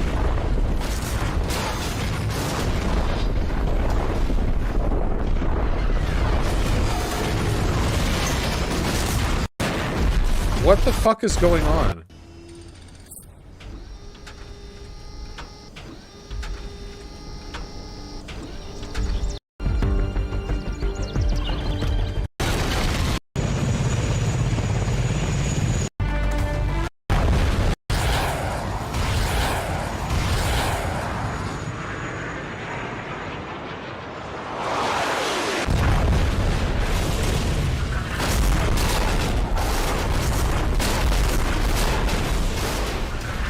Fire.gif. Okay. NBC News is now pushing the monkeypox is only passed through gay sex. Narrative. Sex between men, not skin contact, is fueling monkeypox, new research suggests. The claim that skin-to-skin contact during sex between men, not intercourse itself, drives most monkeypox transmission, is likely backward. A growing group of experts say. Since the outset of the global monkeypox outbreak in May, public health and infectious disease largely transmitting through skin-to-skin contact, in particular during sex with men. However, an expanding cadre of experts have come to believe that sex between men itself, both anal as well as oral intercourse, is likely the main driver of the global monkeypox transmission. The skin contact that comes with sex, these experts say, is probably much less of a risk factor. Wait, if oral sex is a possible if oral sex is as well, then why is it only gay sex? Women suck dick too.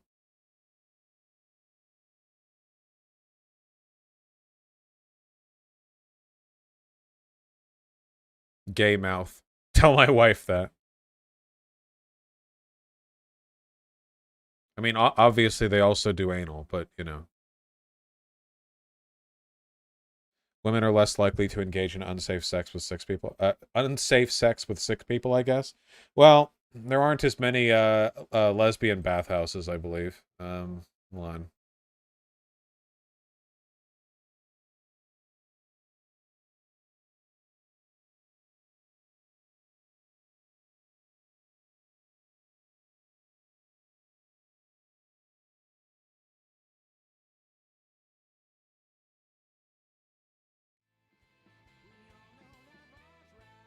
So what happened to the reports that like it could be transmitted through clothing or whatever? Was that just fear-mongering?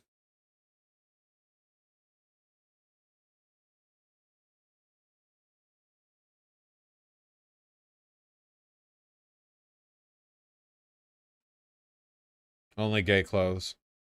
We'll see how this develops. So up top at the 5 Australian. Hey Vaush, what do you think of Georgism and an LVT tax? I think it's a good idea. There are worse ideas out there.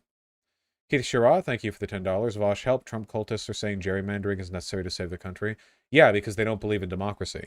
The gerrymandering they want is just another means by which they could take over and then never have to win an election again. Hit them on the head. Charlotte 96, thank you for the $5. For context with the cat, his name is Oscar. He can walk. He's a mix of Siamese and Burmese. He's a real lounger and a soft baby. We love him. Cockcowin, thank you for the 555. I really appreciate that. I hope you're able to find more pickles and also douse your goats soon. Stay strong, comrade. Chief Ken with the $2. I work for Gary Chambers. Want to get his name out to our Louisiana viewers. He's running against Republican Senator John Neely Kennedy. Can bring him on. Possibly. If he's interested in talking with me, he can send an email. Though I can never make any promises about my schedule.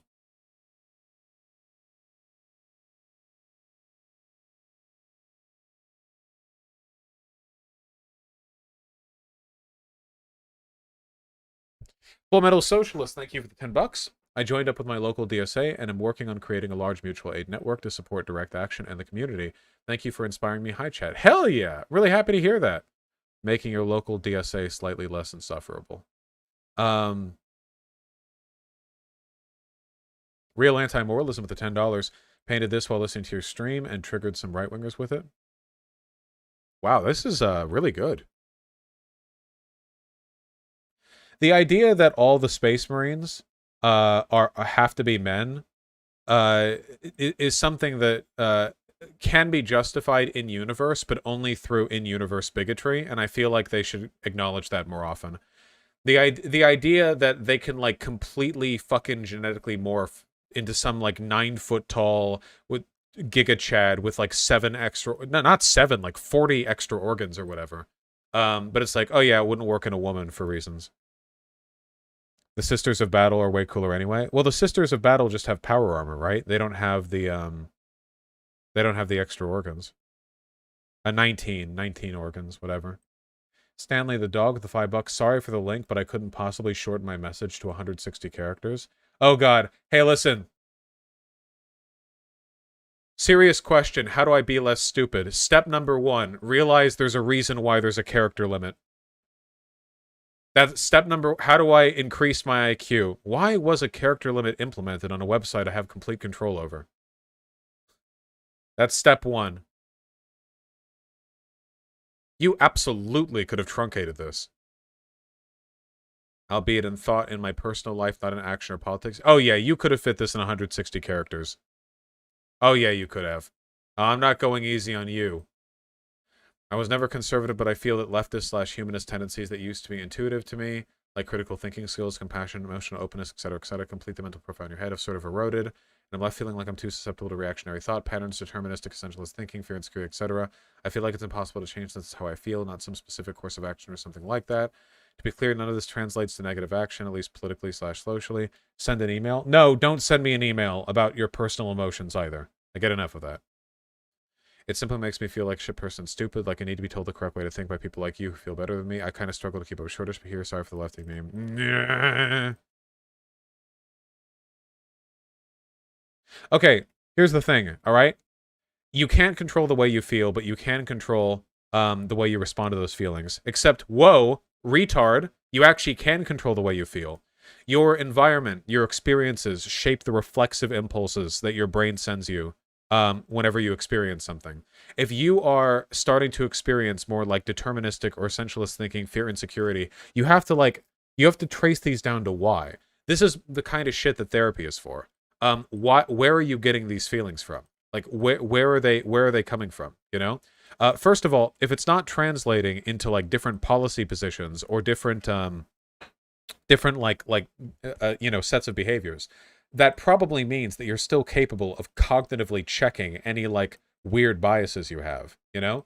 Which makes me wonder, like, if the issue isn't your cognition, if you're capable of rationalizing out the correct answers, what is leading you to have intuitively wrong ones, you know?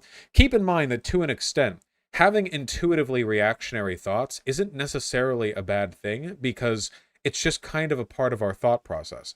Reactionary thoughts like nativism, tribalism, fear, reflexive xenophobia, things like this are like lizard brain impulses that it just can take some time to rationalize through. So, for example, no matter how much people in chat might not want to personally acknowledge it, if they've lived or grew up in a big city, they have had some pretty fucking bad thoughts about homeless people at some point. Yes, they have. They can pretend that they haven't at some point if they want, but they'd be wrong to. Everything about our society is structured to reinforce what is already a borderline intuitive response to be disgusted by and fearful of the homeless.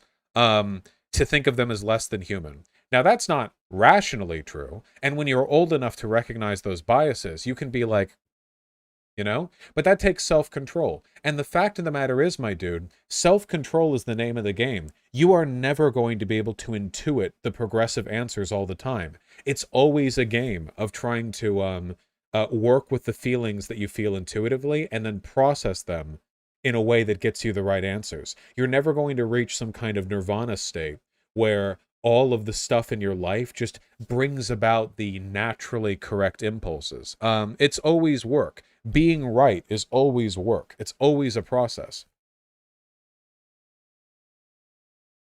What's more, it can be an ongoing thing without any resolution. I grew up in Los Angeles, man.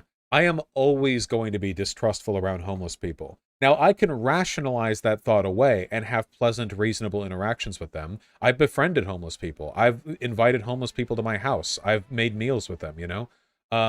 But the intuitive response, at least to some extent, in my mind, is probably always going to be a little bit, like, reactionary. But I don't think that's necessarily bad, because that's not the end point, right? Like, that's just the beginning. The end point is what you do, what your decisions are. And as long as there's a strong, cognitive processing system, something that'll get you to the right answer between then and there, it'll be okay. So don't think of it as like you feeling like a shit person and stupid, like you need to be told the correct way to think by people like me. Have more faith in your own cognitive processes, Really think about it. Intuitively, we're going to arrive at a lot of bad feelings, but we can work through that. It's about not stopping at step one. If it was as easy as people could just intuit the correct answers, then critical thinking wouldn't be so much of a problem. I still hate you for the paste bin, but it was a fair question, and I love you. Good luck, okay? Believe in yourself.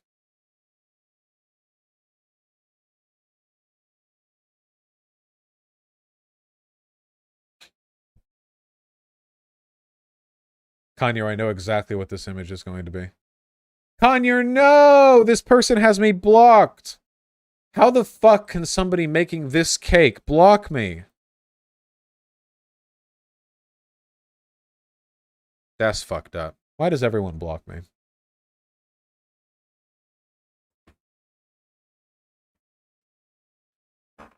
Interesting, Posadas John. Ugh. No, thank you. I appreciate that. No, I have not real roadhoggers. All right, let's wrap up these donos. Charlotte with $5. Oscar also had no clause at a UTI. I forgot to add that. I also love these streams so much. I'm watching this at work on my phone. I'm happy to provide entertainment. And make work go by a little bit faster. I think tomorrow I'm going to stream at night. I think we're going to finish Metal Gear Rising Revengeance tomorrow. For those of you who are interested, please tune into that because those streams have been fucking bangers. They have been goddamn rootin' tootin' bangers. Lori Goth with the $5. I try not to take it personally when you denigrate hippies because I aspire to be one. Got my autism diagnosed. I appreciate opinions that conflict with mine. Lori Goth, please keep in mind, I denigrate a lot of people. I've said the same stuff about people who watch anime, despite watching anime. People who take horoscopes or do tarot cards. I've said this about I've said this about people who, like, I swear to God, like almost any cultural thing. Like I've probably, don't take it too personally. I have issues with the broader hippie movement, and I find a lot of hippies personally insufferable, but I find lots of people personally insufferable. You need to understand, guys, in real life, I am incredibly asocial, okay? Not because I'm not good at talking to people in person. I think I am. I can hold a crowd. But because I don't like people that much. You know? This is going to be a real shocker to you guys. But the anime-loving, video game-playing live streamer who wears anime graphic tees to every single stream does not actually care that much for direct interpersonal interactions. The truth is, no matter how much of a bother you fuckers might be, I still love you, both collectively and individually. And even in person, it's always worth it to put the effort in, because even if 9 in 10 people are going to be frustrating to deal with, the 1 in 10 who could be a good friend, worth fighting for, you know? Sid Phoenix, thanks the tier 1 sub. I'll give it a consideration. Sake Tanuki with the 2 tier 2 subs. Thank you very much. I thought 160 characters was too short, so I codified my message into 14 volumes and distributed them to 6 different libraries across the globe and linked map. I don't want to, like, be specific because I don't want to, like, be mean to anyone who might be watching and, like, recognize that I'm referring to them. But I have been the victim of some truly heinous disregard for my spare time over email. Like, I remember specifically a guy was like, hey, take a look at this document that I wrote on, fuck, he's going to know I'm referring to him, but, like, he should be able to take this criticism. Get a load of this document that I wrote. Could I get feedback on it? It's on, like, campaign practice. And, like, when people ask me for feedback on anything over email, there's a 99% chance I'm going to say no, or I'm going to lie and say, like, oh, I'll get to it eventually. Because it is a business email. I know nobody takes it seriously when I say that, but it's a business email. For business, you know, I get a lot of stuff in there. Like, a lot. Like, way too much. And it was a 57-page long Google document.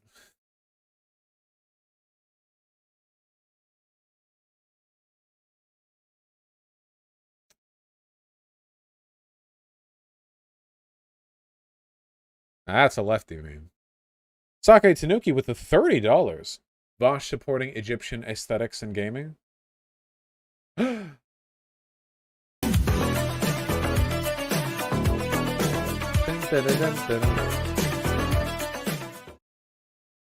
That's dope, though. I'm not putting pants on. Not for stream. Slut.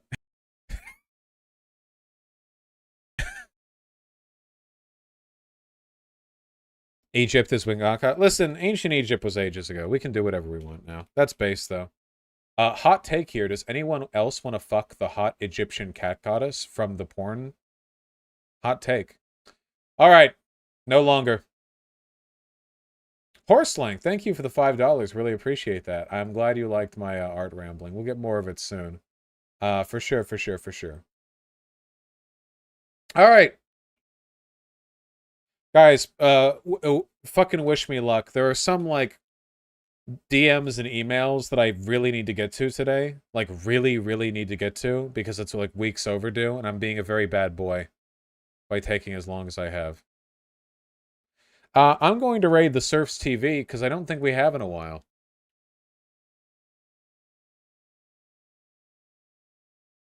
Raid Jack. Is Jack doing something in particular?